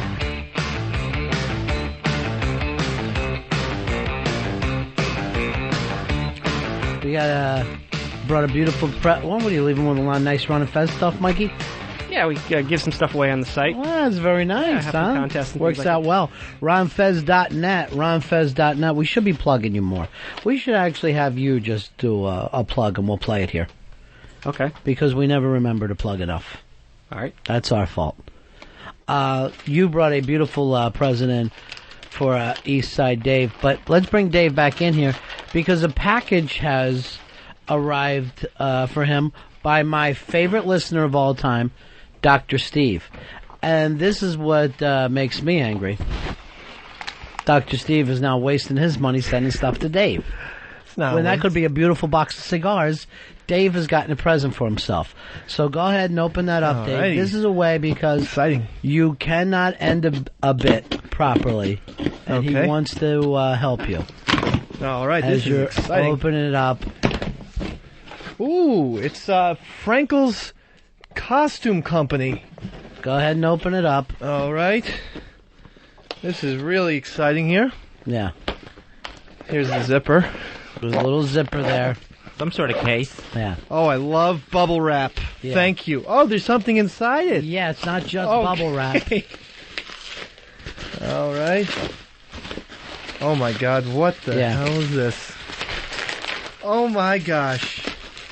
Another, what looks to be, another puppet. It's another what puppet. the hell happened today? This one could be like in the Curb Your Enthusiasm Franklin mode there for everybody.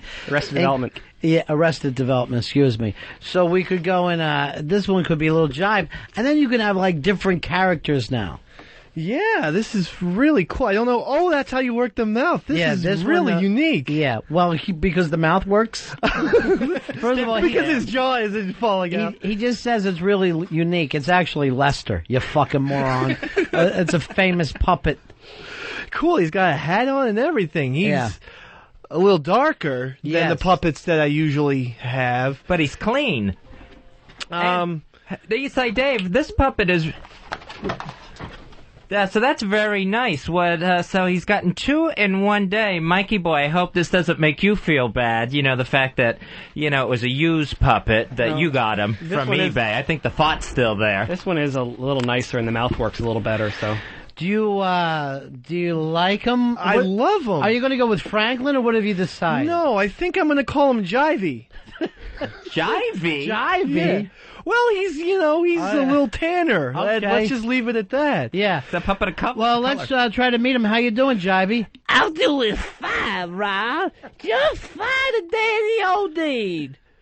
In fact, I love being Jivey, and I love the black stuff, too. You mean love the black stuff? Well, as you can see, I'm a black puppet. My name is Jivey. You know my favorite Beatles song? What's that? Blackbird. 'Cause I'm dark as a fucking night, aren't I? All right. I put Earl to shame. Oh, what? Earl looks like powder compared to me. Not really. Jivey. What's your name? Jivey. Oh. That's Because you talk so jive? Because I'm very jivish. Would you like to thank Dr. Steve for this? I'd like to thank Dr. Steve. This is now Dave, in case you weren't sure. Oh, that's not Jivey still talking? Thank you, Dr. Steve. You know what I'd like to do to Jivey? Light his hair on fire and smoke him because it's a waste of cigars. That's a waste of cigars. That's how I see that beautiful puppet. You don't approach Jivey with no jive-ass light around. Oh, man, he's... Fez, you gotta watch out for him. A little bit He's of attitude. jive. This one's a character, I'll tell you what. I'm not used to the attitude of with my puppets, though, so I'm going to have to make sure... Hey, be quiet. What's my favorite Led Zeppelin song? What's that? Blackbird. Black Dog? Black Dog? Fuck me! I thought that was your favorite McCartney song. You're Black Jivey. Dog, right? Black Dog, thank you, Mr. B. Yeah. Jivey, if you're going to do this, you got to do it right. Jivey, what's your favorite Metallica record? The Black Album, Wani. Can I do one? Yeah, sure. Hey, Jivey, what's your favorite AC/DC song? Oh, I love...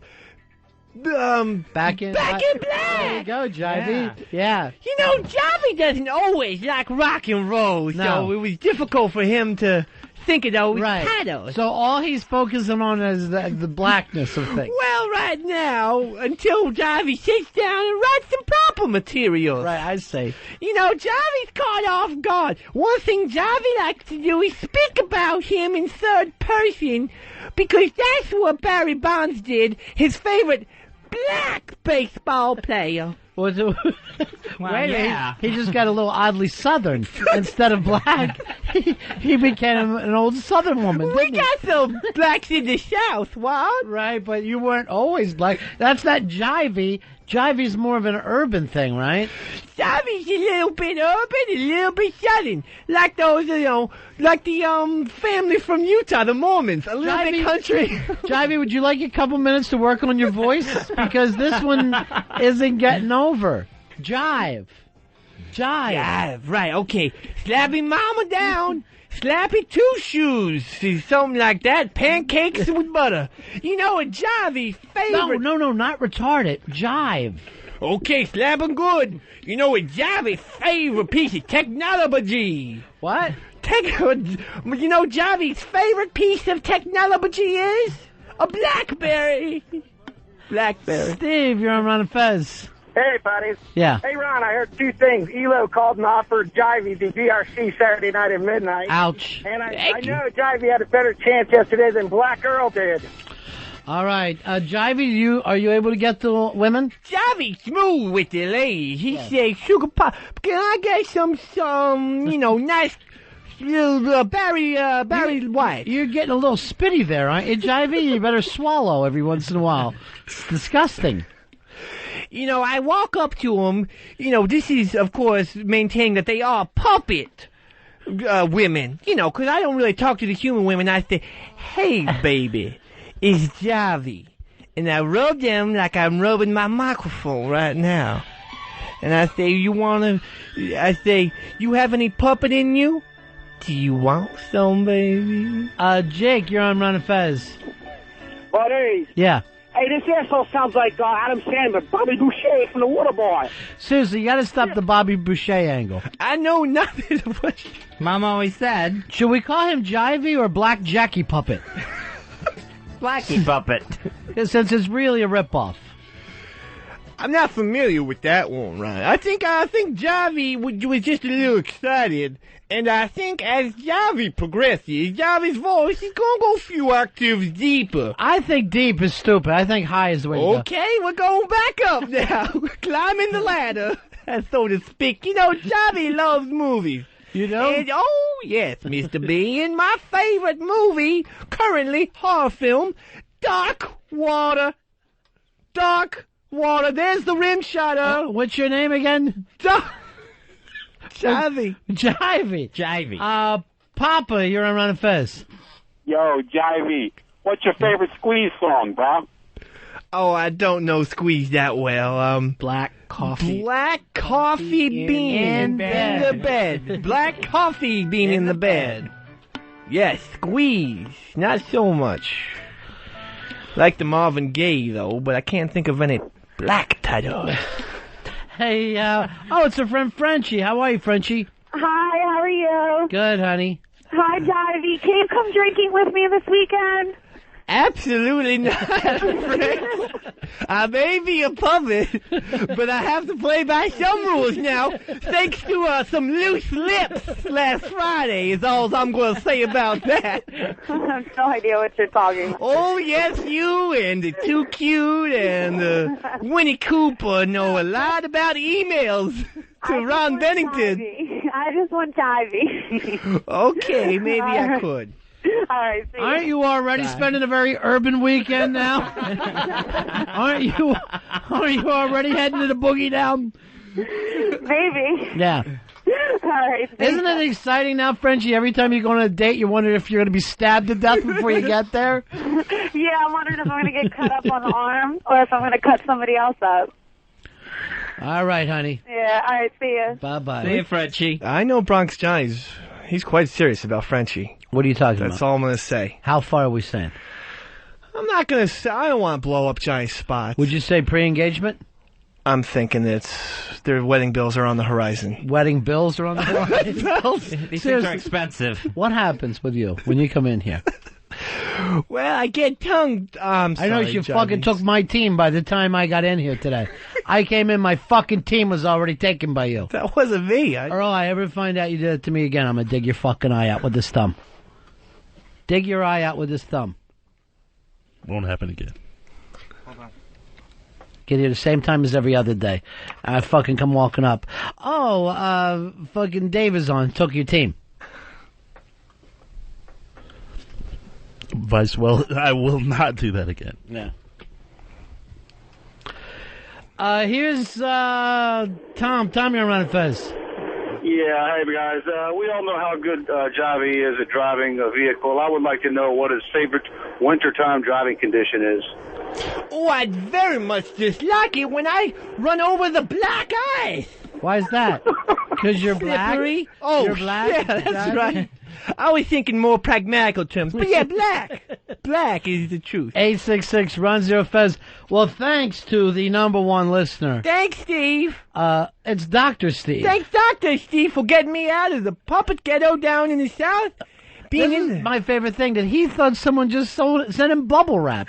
And he was screaming, oh my God, I love bubble wrap. Thinking that's a present. Well, it's so, look. How shanty Irish did you grow up when you think bubble wrap is a toy? Well, I mean, yeah, we played around a lot of Christmases with this stuff. Look at that. Dr. Steve could have saved an awful lot here. Doug, you're on Ron and Fez. Hey, guys, Javi sounds a lot like a disco fan. I just wanted to ask him, Javi, what's your favorite Bee Gees song? Something talking? Black talk? Jive talking? Jive talking, yes. Well, I'm going to have to do some more research about the jive and the blacks now. Yeah, you may. Brand new Jackie puppet going on right now. I have no idea what you're talking about. The act that you stole. The brand new Jackie puppet, and this one is Jivey, which is really Lester. Thank you, everybody. Decked out in a matching hat and cap and a very fancy vest. Jim, you're on Ron and Fez. Jivey, Chris Robinson's the lead singer for what band? I love the Black Crowes. The Black Crowes, everybody. Yes. Black Crowes Southern. Just like Javi. But Javi made the way to the big city. Big Apple. Javi's on board now. Javi's going to be hanging out with Chipples every night. So you don't even need Roberto anymore. You've got Jivey and Chippers. No. This reminds me of when Ike Turner broke up, and then he came out with those girls and goes like this, I got 4 Tinas now. I got 4 of these Tinas. It really didn't go over that well. I'm going to miss Roberto. I would like him back. I'm still trying to work it out with Hospy. But right now, Jivey and Chipples, they're my 2 best buds. Yeah. So you're doing well during the hostage crisis. Well, I wasn't for a long time. We're day 10 into the hostage crisis, and no one cares. But with Chipples and Jivey, maybe we can put a little puppet squadron to, have a rescue mission for Roberto. Here's John. John, you're on Ron and Fez. Yeah, I was just wondering if I got a question for Jivey, what his favorite hole was. My favorite hole? H-O-L-E? Mm-hmm. Yeah. Well, that would be a black hole. Thank you, Mikey Boy. Mikey Boy's on top of everything for us today. RonFez.net. That's where we hang out, RonFez.net. Here is, Radio Shark has a question for Mikey Boy. Go ahead, Shark. Mikey Boy. Yes. Name the 60s tune and talent. 10 seconds. Oh, wait. All right. Malfunction. Here we go. God.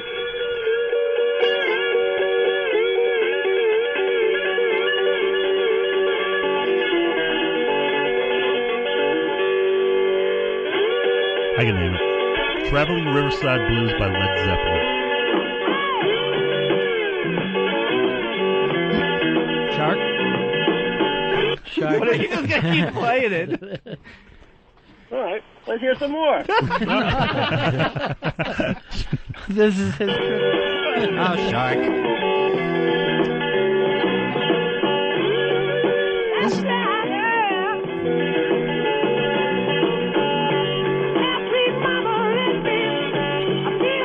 Look, Jivey likes this. What's your favorite Led Zeppelin song, Jivey? Black Dog. Black Dog is my personal favorite. Why is that? Because there's a black connotation in it. Here's Ryan. Ryan, you're on Ron and Fez. How you doing, buddies? Hey, buddy boy. This was a lot funnier when Joe Bluth did it with Franklin. Just wanted to let Dave know. And it does seem like that. Who? I don't know, Joe. Who's Franklin, baby? I don't know. It's the Franklin. same act. I don't know them. It's part of that, and then part Jackie Puppet. That's your whole We act. don't know who Jackie Puppet is. Wait, hold on. I got a call for you right now. Hello, Jackie. Hello, Jackie. Hey, Yes. this guy's ripping me off. Tell him, Fez. It's Jackie Puppet. Who is that now? Jackie Puppet? I know no Jackie Puppet. Bye, Jackie. That is Jackie Puppet, a female Jackie. Sort of like the white girl Earl's hitting on. Yes, Jackie. You can't sustain that voice. It just starts to get away from I mean, Jackie. Sort of like the white girl Earl's hitting on. Hey, Dave, you're on Ron and Fez. Hey, what's up, buddy? Yeah. I was curious, what's your favorite kind of forest ham? Oh, I love black ham. I don't know all the things black yet, sir. Black ham? I think it's going bad on you. That's not good. Just plain black ham? Boar's head? What? What the fuck am I supposed to say here, sir? What type of forest ham? Black forest, you fucking moron. Not just black ham. Jivey, you seem dumb sometimes. I know black forest cake. Oh, I love that. Very yummy. Jivey, yes. what's your favorite drink that features Guinness in it? Ooh, a black and tan, Mikey. Mikey, ask me more alcohol questions. I have a feeling the puppet master knows a lot about that. All right, Mikey boy, here is something in the news. Because we were talking about this the other day with Earl, and how many protest songs are out there, right, Earl? There's just tons? Yeah, there's about, like, by current artists, at least, like, half a dozen, maybe a dozen. Well, the National Review magazine put out the top 50 conservative rock songs of all time. And I'm really trying to think of a song that was a rock and roll song that pushed the conservative point of view. Do you know any at all? None come to mind, no. All right, let's go down this list. Let's go their list. It's not ours.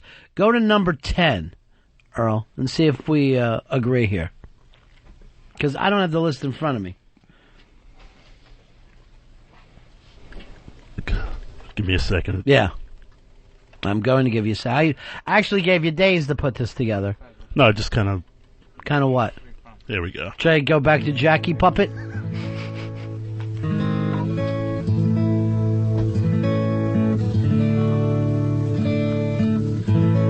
Got it right to the hook, did you, Earl? Well, I had to reload it.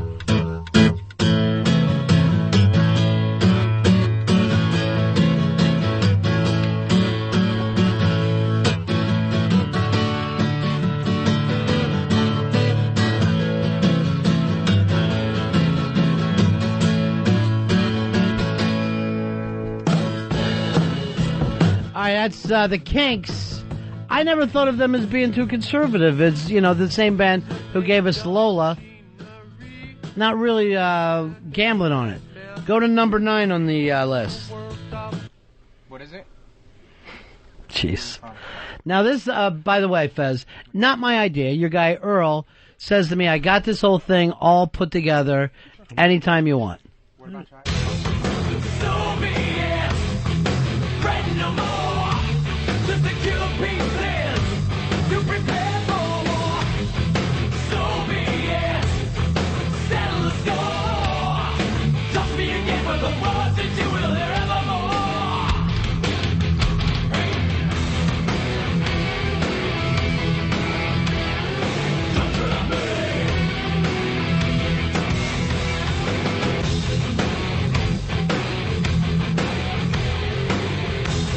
Go to number 8, that one I think should be thrown in there. That's Metallica.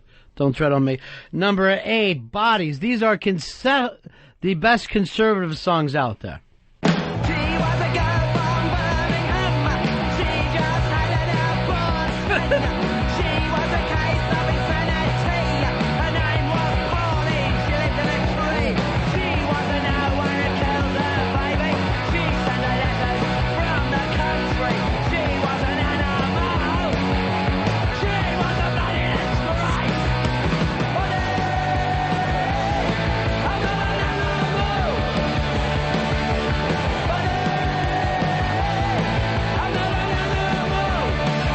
right, that's the Pistols doing Bodies. I guess they take that as an anti-abortion song? Yes. All right. What? Like the angle. Can't imagine the conservatives listening to that. I would have a hard time thinking Dick Cheney's reaching under the chair trying to find his CD. Oh, there it is. Let me pop this in, hon. You're going to love it. Let's go to number 7 now. This is the top conservative songs all time.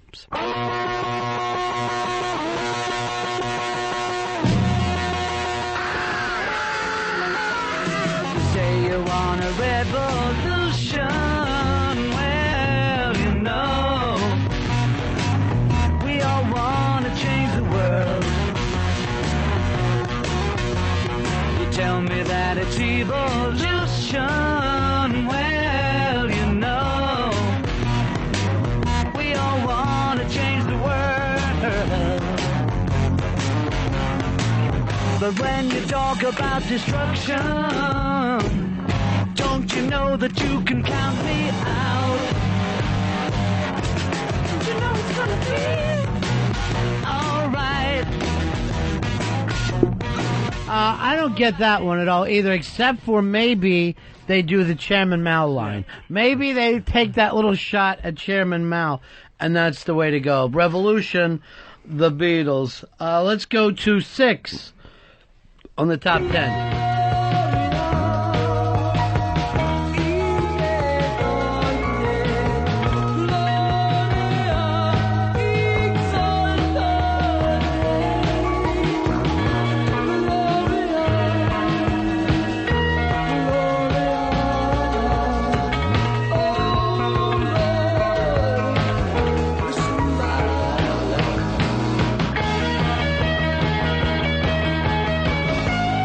This one, I guess, because there's the God-Bible connection. Is that it? You too? Yeah, it's all based on faith, and they're quoting in Latin, the whole deal. Oh, okay. Well, Latin is a, what would you call that, a conservative language? Yeah. Well, I guess associated with Catholicism, yes. Yeah, I don't know. It seems like they're missing the point a little bit. Like, just because... Well, they're National Review. How could they miss the point? They made the point.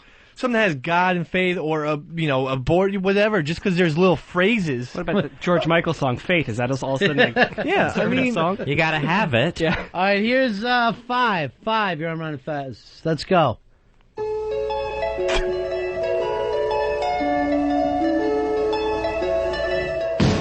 Wouldn't it be nice if we were older and we wouldn't have to wait so long?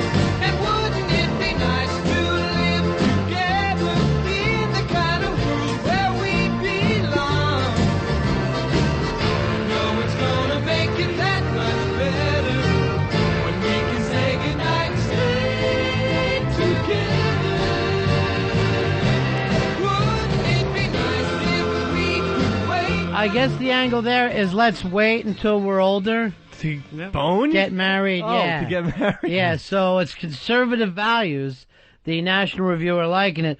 Of course, now that, show on HBO is using this as a theme song, can't be the best. All right, this is the National Review giving the top 10 conservative songs of all time. This one I do agree with. Let's go to 4.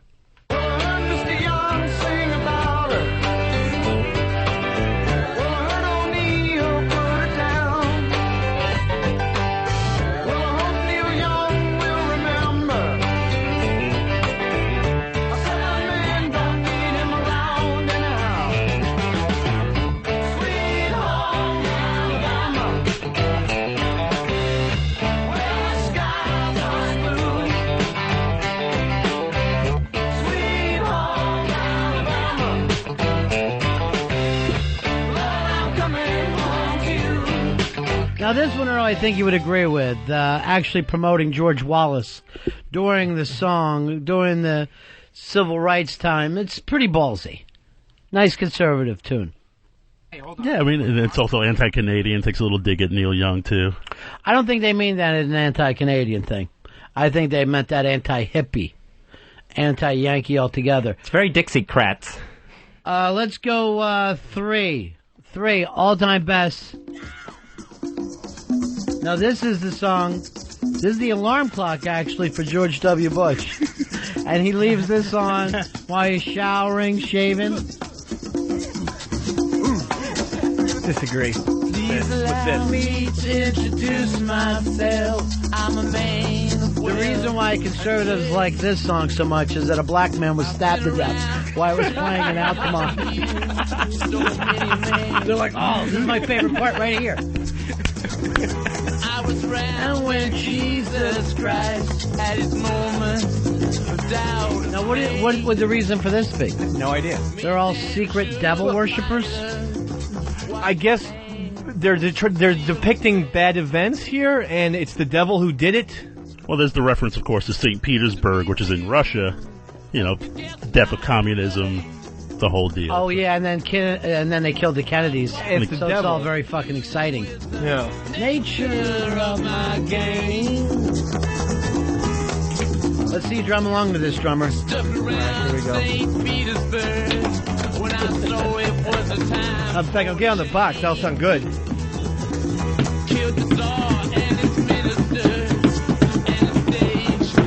It's like any child beating on a box.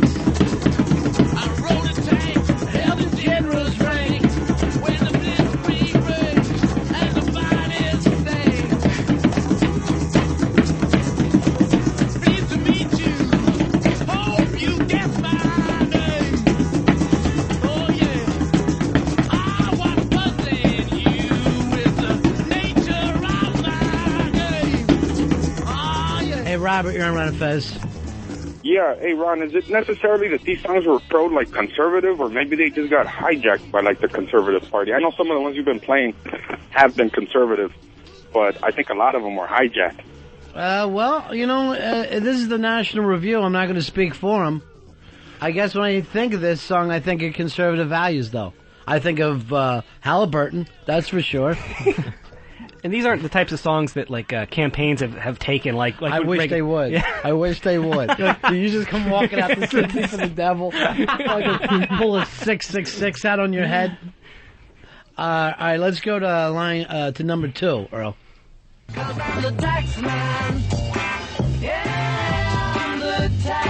And boom goes the dynamite. If you drive a car, I'll tax the street. If you try to sit, I'll tax your seat. If you get too cold, I'll tax the heat. If you take a walk, I'll tax your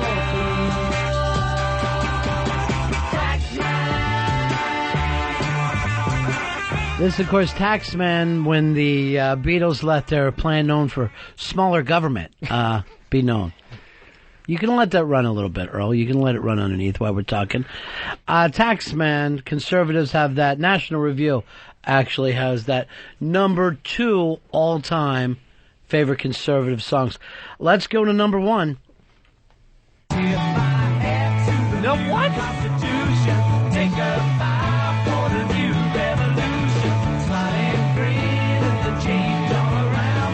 Pick up my guitar and play. Just like yesterday. Then I'll get on my knees and pray.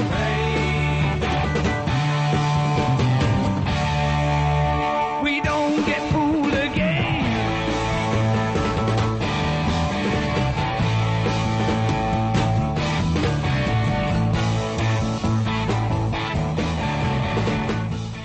So that's number 1 all time. Won't get fooled again. Way to let it play under me, Earl. You're on today, bro. You're fucking having the show of shows today. You're the king of kings having the show of shows. Hey, Mike, you're on Ron and Fez. Hey, what's up, buddy? Hey, buddy. Hey, that whole deal with the Leonard Skinner and the shot at Neil Young is because Neil Young, with his hippie ass, took a shot at them with Southern Cross. It wasn't Southern Cross. It was Southern Man. Yeah. Oh, Southern Man. I'm sorry, my bad. No, my bad. I'm fucking used to it from you guys. Yeah, so he did Southern Man, which of course he didn't even mention Leonard Skinner because he really didn't know who they were yet then. Then they came out. But apparently those guys even went on stage together, right, Earl? Yeah, they became friends, and Ronnie Van Zant will wear a Neil Young T-shirt on stage, and Neil Young offered them songs. He offered them a couple of songs to play. Here's Bobo. Bobo, you're on Ron and Fez. Hi, buddy. Hey, buddy.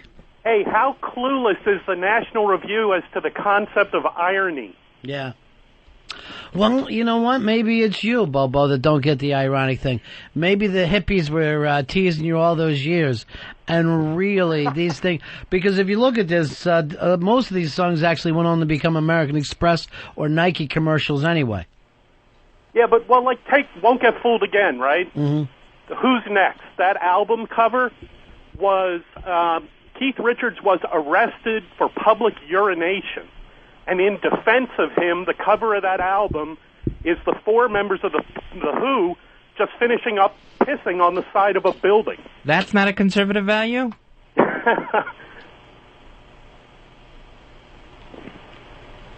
All right, Bubba, we'll talk to you later, Bubba.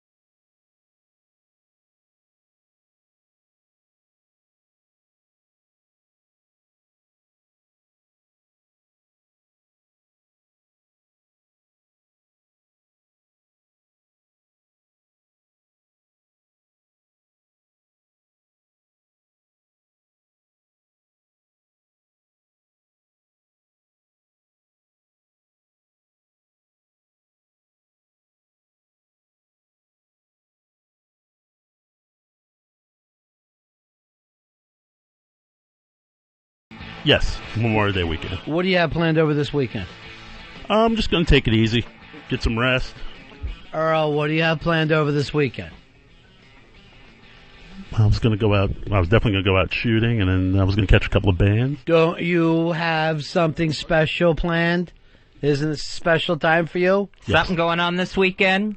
Sunday is my birthday. Sunday is his birthday. Come on in here, birthday boy.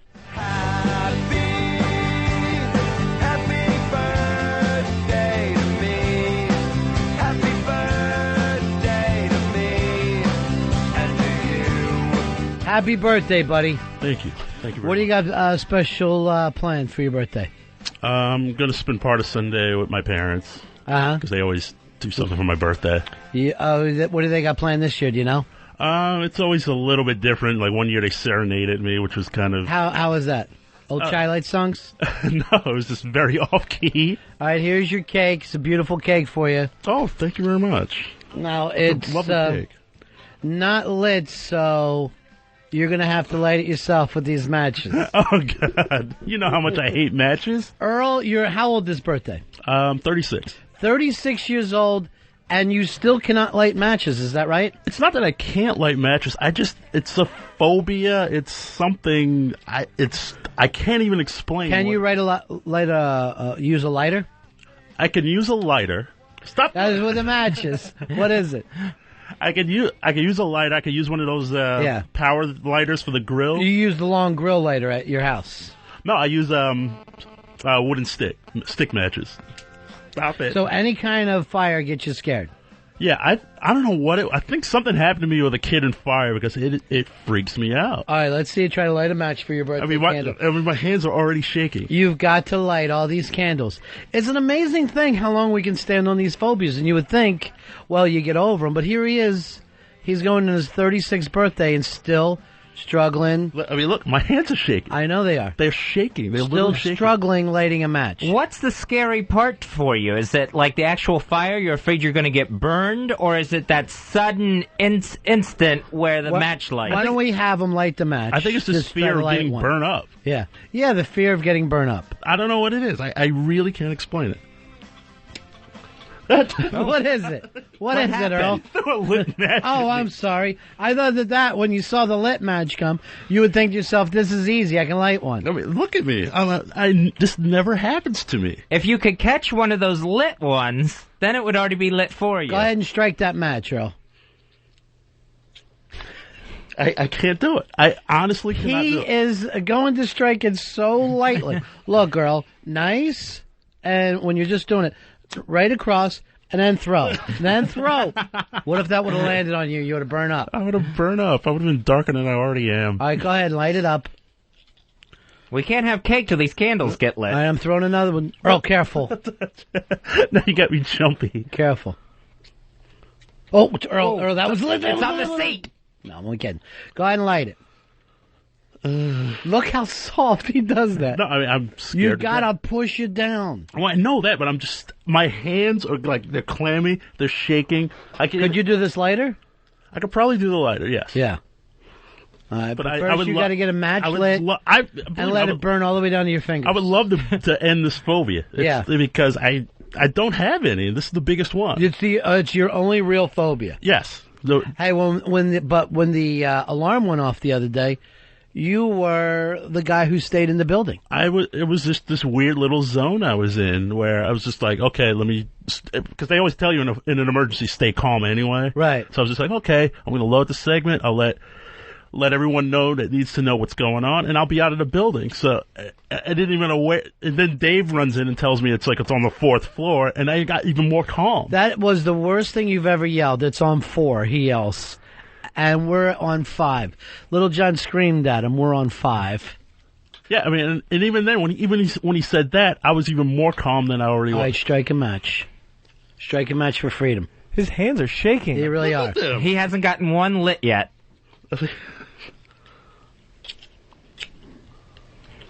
Keep trying. You're gonna have to do it harder, Earl. I'm and my hands are so clammy right now. I mean, I'm just, it's terrifying to me. Everybody's like, lit match coming your way. Now, even if you get hit by a lit match, it's not going to burn you. Oh, I know that. It's just the idea of getting burnt. Have you ever smoked in your life? Yes. I had in 2000. I had a Victory cigar. How was that? It was great. Was it not nerve-wracking for you? No, I think I was with you guys the night the Yankees won the World Series. We were out that night. You're with us every night, Earl. Every day, every night. No, I remember what happened. We were at the Dice show, and then we came back, and you came on the air with us. We came on the air because we had a big bet. We had a World Series bet, and then you and I shared a cigar. Jim, you're on Ron and Fez. Hey guys, Earl, I'll give you a hint for lighting some matches. Take the top of the matchbox, flip it over so you don't have to touch your thumb on the head, and then maybe that'll help you. All right, now you're really going for girl tricks. Is that what you're worried about? Your thumb being too close? I don't know what. I wish I knew where this phobia came from. I really don't know. I think one night you woke up and you were screaming, "Water burn baby, water burn baby," and maybe that was it. And I'm bummed out. This is a great, I know. great cake. It's a beautiful cake. We got to get these. It's gonna go to waste. Yeah, it's gonna go to waste because we got to have every candle lit. Are you afraid of the candles once they're lit, Earl? No, not at all. It's just lighting the match. You can't do. Because that match will go right up your hand, and it happened to a lot of people. The fire starts up your hand, up your arm, and then across your whole body. I remember thing, your cane. Like my when the pilot light on your stove goes out. It's such a process for me to get that thing. You ate cereal for 6 months. Every meal, it's sugar smacks. It's so embarrassing to call the super and go, "Can you light my pilot light?" Hey, just light a match. I'm like, you don't understand. I'm a little girl up here in 5C. But I would love to overcome this phobia. Just go ahead and do it. That's the only way to overcome it. Today's the day you can do it. Strike it hard. Strike it hard. Let the fire burn you. Let it rub all over your clothes. No, I don't want to be all burnt up. What if I throw matches at you? Would that help? No, not at all. Just a lit match. No. You catch it. You got good hands, right? I know I got great hands, but catch this match. I'm not catching a lit match. Catch the match! Oh! I'm afraid of getting burnt up. That's why I don't want to get cremated. Oh, it'll take a whole bunch of matches to do that, Earl. But I can't even. I Maybe you died in a fire in the last life. One just came out of nowhere. Come on, Earl. Earl, we all want cake. I love cake also, but Is there something wrong with your matches? All right. Look at the one that you're using. It's the worst one. There you go. Take the match out of my hand. Careful, I'm going to turn it upside down. Want to see a match burn twice? Earl, try not to take it from the flame end. My gun was on fire. It's like you know nothing about matches, Earl. You took the you have the matches. He cannot light a match. Here's Tony. Tony, you're on Ron and Fez. Hey, what's the matter with you? What are you, covered in fucking gasoline? First, unscrew yourself. You really do act like you're covered in gasoline. A match can't just burn like that, or we would cook steak with a match. I understand. You would not even need a grill. You would just stand there and hit a steak with a match. No, I'm convinced something happened to me as a kid, and it just kind of... Have you asked your parents? No, honestly, I never have. I've never said I ever involved in an incident with fire or anything, but I guess maybe it was just like, don't play with matches. I don't know. That easy, huh? I think all little kids are afraid of matches when you're little, but then you grow out of it, you start smoking. No, How do you get your bongs lit when you were younger? I do remember as a kid, when kids would play with firecrackers, I remember one time they did this really bad practical joke where they took a pack of firecrackers and they snuck them in the back pocket of this kid and lit the match. And the guy's ass cheek completely blew out, blood squirted everywhere. It was awful. So you're worried about your ass cheek? No, it's just that was just something I remember as a kid. Hey, Tommy Z, you're on Ron and Fez. Hey, guys, at BAC 5327. Hey, man.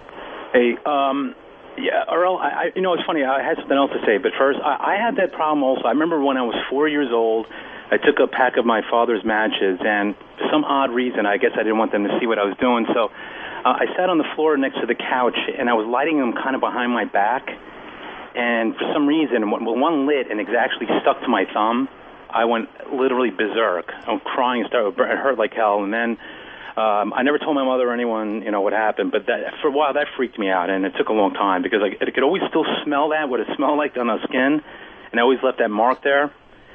So well, I could kind of relate, but I'm out of that now. And another thing, Earl, you said that's the only phobia you have. The other phobia I have is speaking to women.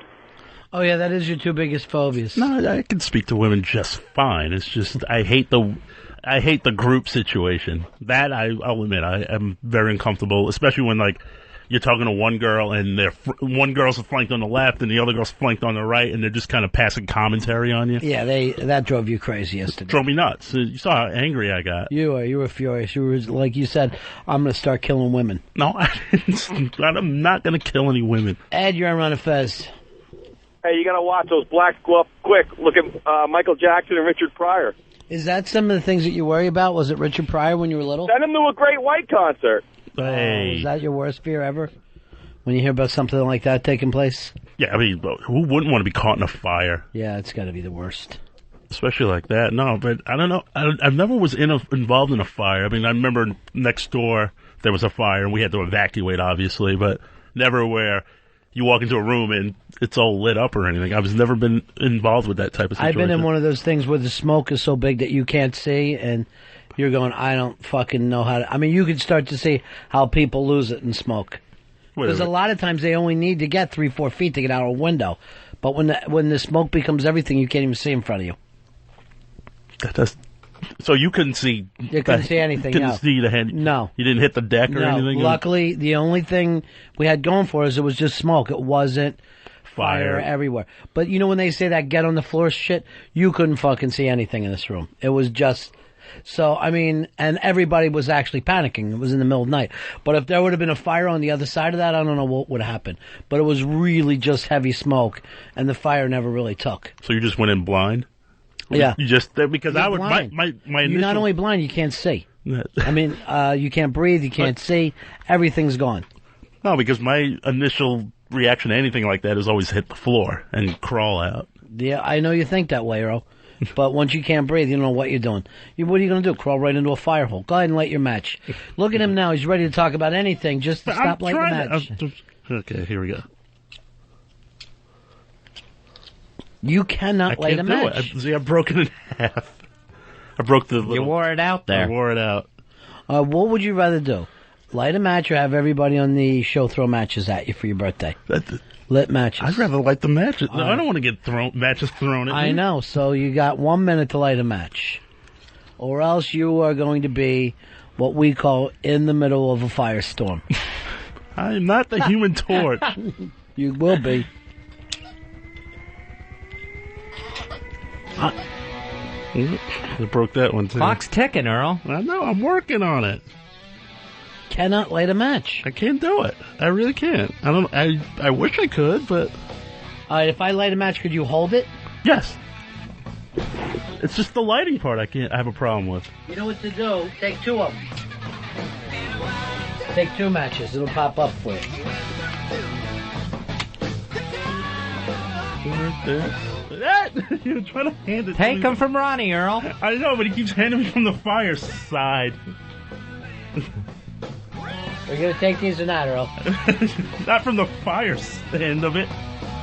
Earl, you got to take the matches. They're lit, Earl. Got to take them. Come on, take the matches. You're trying to burn me up. Take the matches, Earl. Come on. Earl, you're just grabbing at air. Take the match. It's all burnt down to the end. I can't grab it if I want it. You got it. Go ahead, go. Earl, they're lit. He wouldn't take the matches. Earl, I don't think you're getting any cake. I don't think so either. It's bad luck to eat a birthday cake before the birthday candles have been lit. James, you're on Ron and Fez. Hey, afternoon, fellers. Hey, buddy. I just wanted to shed some light on Earl's fear. I think possibly he remembers his last life ending with some villagers and torches, forks involved. Frankenstein? You might have burned up in a last life.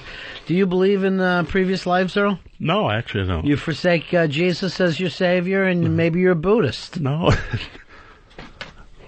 Then why wouldn't you if you believe in Jesus, why can't you light that match? Why don't you say, with the power of Jesus, I shall light this match? Let me try it. Yeah, there we go. There it is. Yes. Look at that. Power of Jesus. Power of Jesus, Earl. Light all your candles. Nice job. Aye. What's wrong? What's wrong?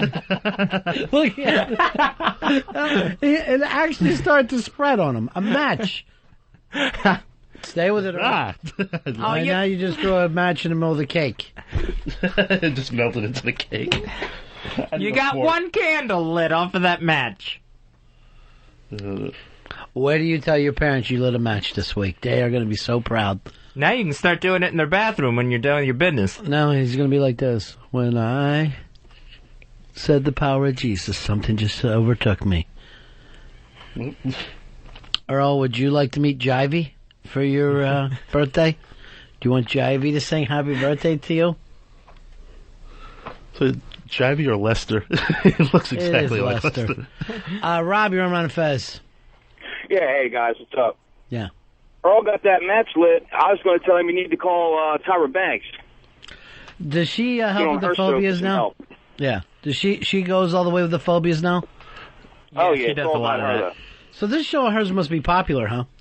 You know what? I've never really heard how it does, but apparently she's always either putting on a fat suit or doing something trying to help people. She put herself in ladies' prison a couple weeks ago. People talk about her all the time, and I don't hear that about, like, Maury or any of the rest of them. Do you know how she's doing, Dave? Yeah, she's doing quite well, actually. She's got that huge audience that Montel left behind. Montel's gone? Yeah, well, no, Montel's still around, but he's a nobody. Why wouldn't he pick up his own audience then? Why would he leave his audience behind? I don't know. Montel just lost it, you know? He's like a great athlete. He's gone. Here's Scott. Scott, you're on Ron and Fez. Hey, what's up, guys? Hey, just in reference to Earl's story, I just want to know if Fez ever experienced his ass blowing out and bled everywhere when he was a kid. No, mine just got hosed off by my dad in the driveway after going to the beach. That's my only experience. Earl, you just about got your entire cake lit. There it is. All right, boys, sing him happy birthday. The producer... Happy birthday to you. Happy birthday to you. Happy birthday, dear Earl. Happy birthday. birthday to you. That's the producer and intern choir doing a wonderful job for us. Go ahead, Earl. Blow out your candles. Say a little wish first. There you go. Earl, sorry your wish didn't come true. You're not white. But other than that, everything is going to be... man. Once again, you better open that up before the smoke detector goes off. Yeah, that's... Because that was a huge amount of candles on here. Why don't we play the Black Girl song for him in honor of his birthday? Do you have that one, Dave? Yeah, I'll find it one second. It's in the cart rack, Dave. So happy birthday to you, buddy. And Thank you. I really appreciate at it. church on Sunday, you got something to testify about. The power of Jesus let you light a match. Yeah, I mean, of course. My hands are still shaking. Well, you did it. You were able to pull it off. All right, we'll head into the Black Girl song. This was written by Brother Joe, and it's... Where's it on the car track? Oh, jeez. What goes on over there? See, Earl can't come over and enjoy a piece of cake. The mic was off. Yeah. No, Earl can't fucking enjoy a piece of cake. You're screaming at him. I don't it's not labeled. You know what? Earl, Team Bennington just came back and won today. Yes. It says Brother Joe. Because, let me tell you something. The fucking guy can't walk out of his hole for a second and have you take over. It says Brother Joe. It should say Patches. No, it should say Brother Joe on it. Every other song is by title. Then all of a sudden it's by artist? Because this is the greatest song of all time, and it is the story of Earl. I was born and raised in New York City, in a housing project way up in the hood. I dressed in dark clothing, so folks started calling me Black Earl. Oh, and they used to laugh about it, cause deep down they knew they called me that, cause I was as black as soot. I've always been a lazy man, a couch potato with a clicker in my hand. See, motivation I never had, hid in the shadows when the boss got mad. For 20 years I never got a raise. I'm 33 and I've never been late. I look busy but I'm not, I'm just walking around. I pick up some papers and I put them back down. Someday I'm gonna stop paying my rent, live in a refrigerator box, never get out of bed. I'm Black Girl, a genuine lazy bum. I'll always make it through hard times at any W.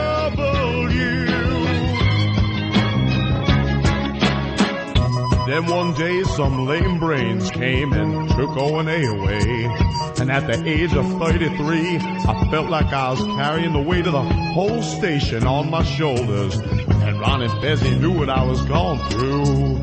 Every morning I'd unlock the door, lay down and I'd sleep a little more. Then I put away the bathroom key. Everybody was depending on me. I eat a chicken wing with lemonade. Lord, give me strength to make another day. Times I felt I couldn't go on. Push a button, throw a switch, answer the phone. Got lost in the van, I did my PSAs. 10 minutes work gonna take me all day. I'm Black Girl, a genuine lazy bum. I'll always make it through hard times at any W. I could hear Scotzo say, Black Girl, you're a genuine lazy bum. You'll always make it through hard times at any W. Ken and Jeremy say, Black Girl, you're a genuine lazy bum. You'll always make it through. Ron Bennington, Fez Watley, The Ron and Fez Show, XM 202.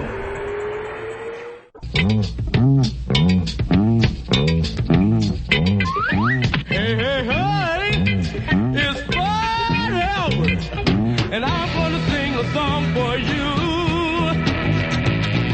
And Bill's gonna show you a thing or two.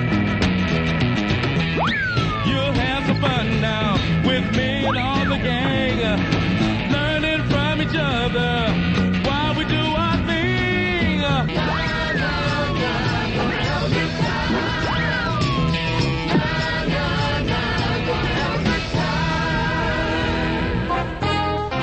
Hey, hey, hey! Janet Jackson says she's not a mother. No way! I wish, I was Janet Jackson's baby, Why's that? I want to breastfeed off them big titties, All right. Janet Jackson does have nice titties, right, Earl? This is true. And Earl, knows titties, Hey. She says there's no way on earth that she ever gave birth. Then I'm calling her Bill Buckner. Bill Buckner? How become, 'Cause something dropped between her legs and she missed it. Hey. I wonder what Janet does each and every Mother's Day. If I was her, I'd be home playing with my big titties, On Mother's Day, I call Janet Jackson Mortgage. Mortgage, how become, Because she's alone. Get it, Earl? I get it. Hey. I don't want to be rude, but I heard Janet Jackson's online, totally nude. I'm out of here, Where are you going? Home, to download some big baby titties, I'm gonna call him Boob Job. Boob job? How come? 'Cause he's thinking about titties full time.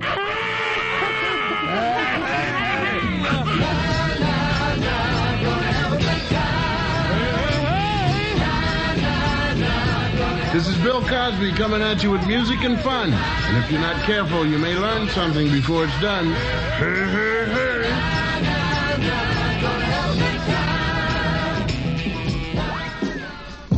Ron and Fez show.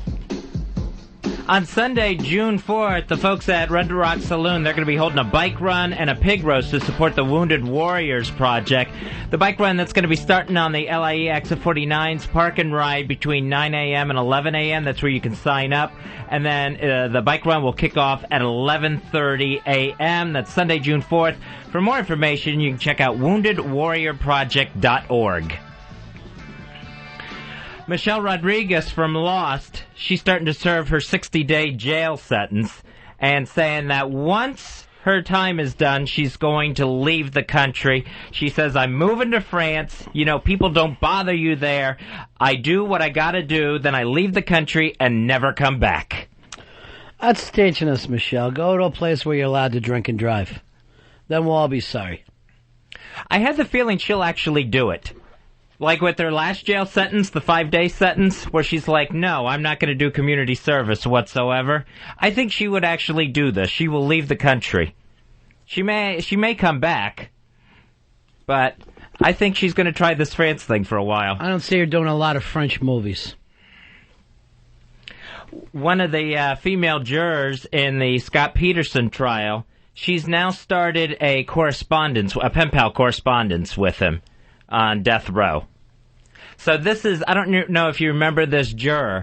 This was the one with the bright pink hair that got the nickname Strawberry Shortcake. No, I don't know anything about it. Oh, so she said her therapist after the trial suggested that she write a letter to Scott Peterson to get some things off her chest. And so now she's kept this thing going with him. So now they're exchanging letters back and forth. I think it's going to be one of those things where she's fallen in love with the death row inmate. She talks about how charming he is in his letters. Hey, you're on the Ron and Fez show. Hello. Yeah. I was wondering if Black Earl's fear of fire was from the KKK burning crosses in his yard when he was a little kid. Not in Queens, right, Earl? No, we did not have cross burnings in Queens. They always had, Queens was always taken care of. Yeah, it was always taken care of. Ryan Seacrest says that the reason he stopped dating Terry Hatcher is because he's gay. He's too busy to have a relationship. There's just no time in everything that he's doing between Idol and everything else that he does. Can you be too busy for Terry Hatcher, though? Yeah.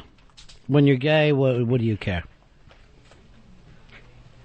She seemed to be up for it. And then she said that kiss, that famous paparazzi kiss photo that we saw them, that was the last time she ever saw Ryan Seacrest again. Oh, he had girl mouth all over him. And then called her and said, I can't do this with you. Hey, Van, you're on Ron and Fez. Hey, 12272. Oh, buddy, what's happening? Hooah. I just want to know if you could use the power of Jesus and throw your sports coat at Dave and make him a good and funny producer. You know, I don't want any more shots at Dave. He's doing his best every day. I'm sorry, Ronnie. Yeah. But, Thank you very much. No problem. Yeah.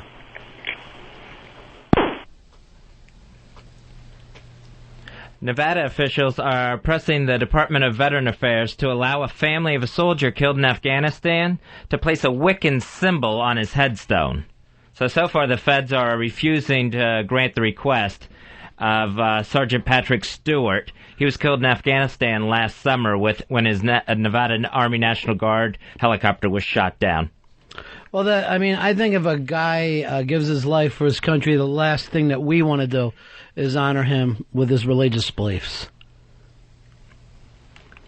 I don't see why this is a problem whatsoever. If Wiccan is not a recognized religion, that is what the problem is.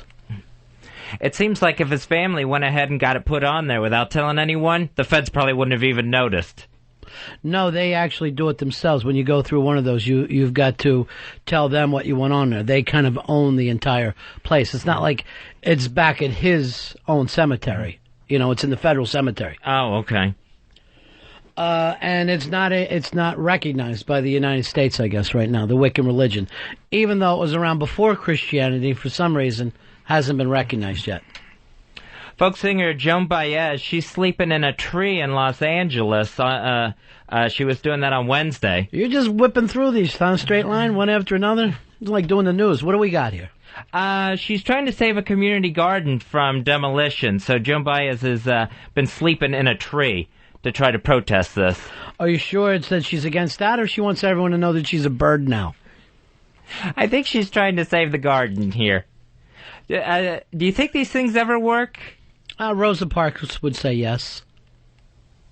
It seems like with these nature things that a lot of times it's, well, we lost the battle, but we'll win the war. It seems like the trees always get taken out.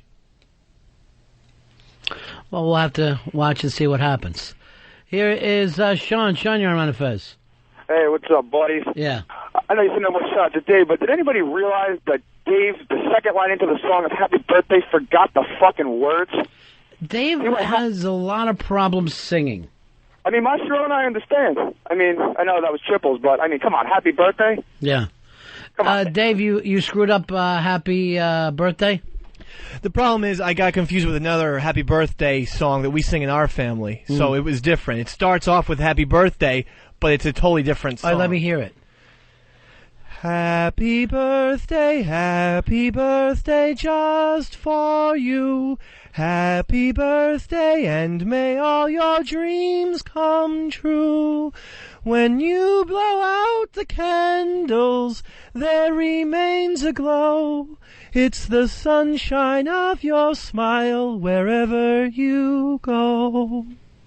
That's the song that we like to sing in my family, and I was a little confused. I've never heard that before in my life. You must be the only family that does that. Tim, you're on Ron and Fez.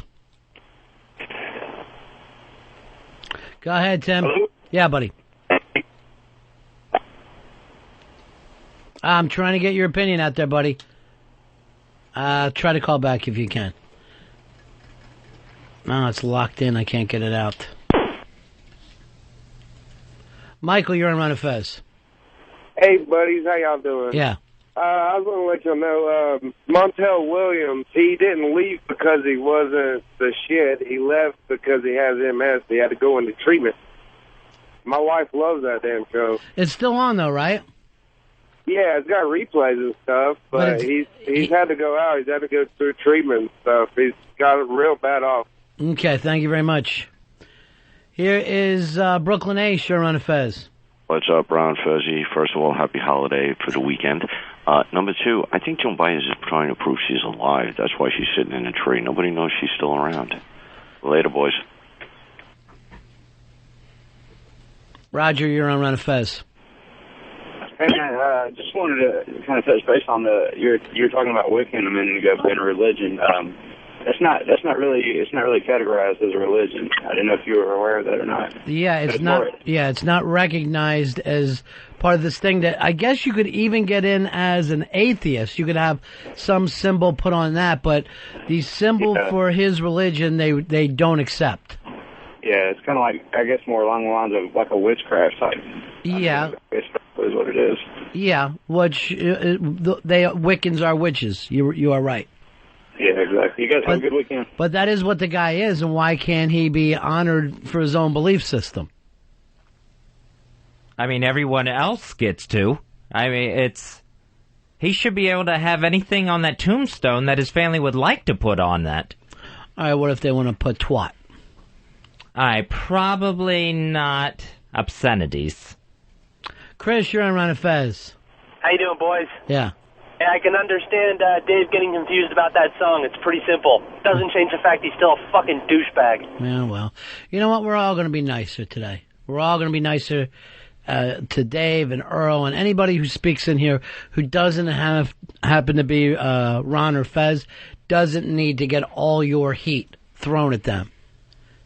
Nobody's here to replace anybody. Occasionally, Dave speaks.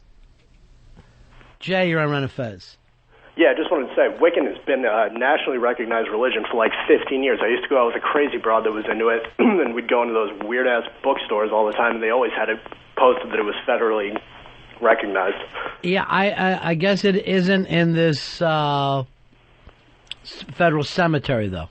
So, I don't know. I mean, it's not like you go past, like, they have churches or whatever, but, you know, somebody's belief system is their belief system. The guy gives his life for the country, serving this country. You'd think the least it would be easy enough to go whatever you need to do. Ben, you're on Ron and Fez. Yeah, the Wiccan symbol, it's a swastika. No, it isn't. It's some kind of star thing, though, that a lot of people get, scared about a pentagram. But it's not. It's like a backwards one. It's like the no, that isn't what it is, because they had it in the. It's like in the Da Vinci Code. It isn't in the Da Vinci Code. They showed it's like a star with a circle around it. Yeah, I think that's kind of like the Mason star is like that. They have a star with a circle around it. Well, I can guarantee you the Wiccans and the Masons are two different treks. Ben, you're on Ron and Fez. Hello? Yeah. Yeah, Dave sounded like Dennis Day on the old Jack Benny show. That's where he was going. He thinks he's an Irish tenor. He's got a good voice, man. I mean, he really does have a good voice. Well, he is a rock and roll singer. Let's face it. He was in a band called, what was it, Men with Hats? What were you? Guys with Ears. Guys with Ears. I don't know what it is. And you were the lead singer, right? Lead singer and drummer at the same time. Did a little, Leave on Helm type deal. And then you're starting a new band, right? The Black Stripe, the Racing Stripes, I'm not sure, but it will. It's going to definitely have stripes in it somewhere? Yeah, somewhere. Sure. Here's Bob, you're on Ron and Fez. Hey, yo, about Montel Williams before, man. That guy smokes a lot of weed. That's why he quit, man. I don't know if he's smoking weed because he was on MS, but, dude, when you smoke that much weed, dude, you just give up, man. You don't smoke weed and get MS. No, he smoked weed because he had MS, dude. So what's your point? No, my friend, I'm saying, dude, that's why the show's over, man. He wasn't putting his heart into it. He's all lazy laying around smoking weed all day. Brad, you're on the Ron and Fez show. How you doing, pal? Brad, go ahead. Hey, bud. Yeah. I was going to say, the reason they won't let them put that Wiccan symbol up on the tombstones is all the tombstones are uniform. They all have crosses on them. Well, what do they do for Jewish people? I'm just telling you, in that cemetery, all of them have crosses on them. I'm going to bring it up to you that I know that Jewish people get buried in federal military graveyards, so that's not a problem. And they put the Star David on the tombstone. Here's William, you're on Ron and Fez. Hey, buddies, what's up? Yeah. The Wiccan symbol, it's a pinnacle, right? It's upside right, got the point up, and Right. it's got the circle around it. And some people get scared because they think that's the devil symbol, right? Right. Yeah, some people are very, very misinformed about that. Right. Well, most people. Remember, we spend a lot of time burning witches in this country. So it's not like we have a real good history of understanding the Wiccan religion. Yeah. Right, well, I live in Alabama, so there's like zero understanding of it here. Are you a Wiccan? Yes, I am. You must really stay low then, huh?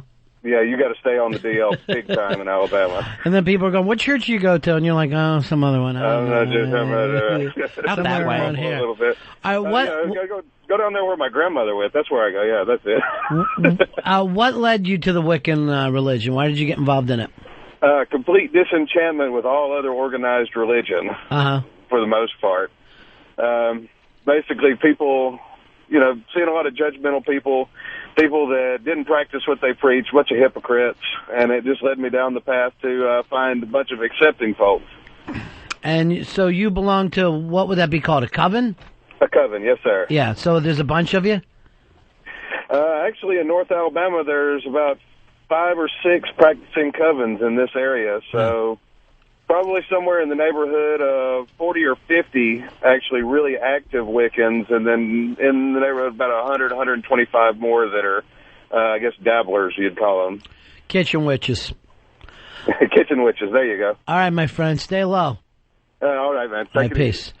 866 Ron Zero Fez, 866 Ron Zero Fez. Hey, Chris, you're on Ron and Fez. Hey, what's up, guys? Yeah. I just wanted to say that if you take a look in the last U.S. Census, there was actually a really big majority of people who claimed they were Jedi. I mean, even more than probably Jews or Christians or Muslims. I mean, maybe that should get recognized. Well, the Jedi thing has actually been taken from a lot of different religions and a lot of different Eastern philosophies. So all that stuff that he threw in there was actually based on stuff. All right, and then if you even look at it, it looked like there with Darth Vader, he was trying to make him Christ-like.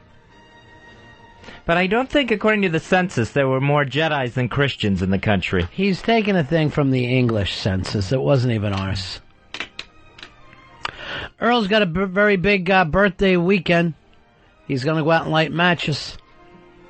I got to thank you. I'm pretty sure I overcame my phobia. I think that you did. You know how? Power of Jesus. Yes. You finally put your faith to some youths there. That and the power of Bennington and Watley. Now, what I'm going to have you do later is light my cigar for me every time. Every time you see me pull a cigar out, I want you to like it. Oh, man. You'll be right there. Time now? Yeah. Now you won't be able to quit. It's like, remember when you were younger, you couldn't wait to mow the lawn? And then after, like, the second or third time, you're like, this sucks. And your dad's like, no, now you have to. Now I'm starting to enjoy the couch. Yeah, it's just like learning a chore, getting that chore down that you know that nobody wants to do. Oh, I love doing it. Oh, great, you're going to do it all the time now until the point you get really sick of it. All right, that is it for us. It's going to be a long weekend, 3-day weekend. You heading back to Florida, Fez? Nah, I'm sticking around town. Any plans for you, Dave? I'm going to Jersey. I'm going to rock and roll a little bit, practice my drumming, and get a nice chocolate cake, which I'm going to bring up here. All right, what time will you be drunk by? Today? Yeah. Oh, I'm 8 o'clock. Be heavily drunk by 8? In the next 5 hours. I was going to say I was cutting down, but I mean, if you want me to... Yeah, I just want honesty. 8 o'clock. 8 o'clock, you'll be just knee-wobbling drunk? That's more 10 o'clock, but 8 o'clock I'll be drunk, yeah. Just when you're at the point where you can't keep it together anymore, give me a buzz. No, I want to get that call from you, because I want to hear how bad you get. No. Give me a call when you know you're knee-wobbling drunk. All right. Right before you end up asshole and elbows in the front lawn, puking all over. Give me a buzz. You got it, Mr. V. It's going to be a long weekend of emails and phone calls. All right, everybody, be careful out there, especially if you're on the roads. Heavily traveled weekend. See you guys Tuesday right after O&A.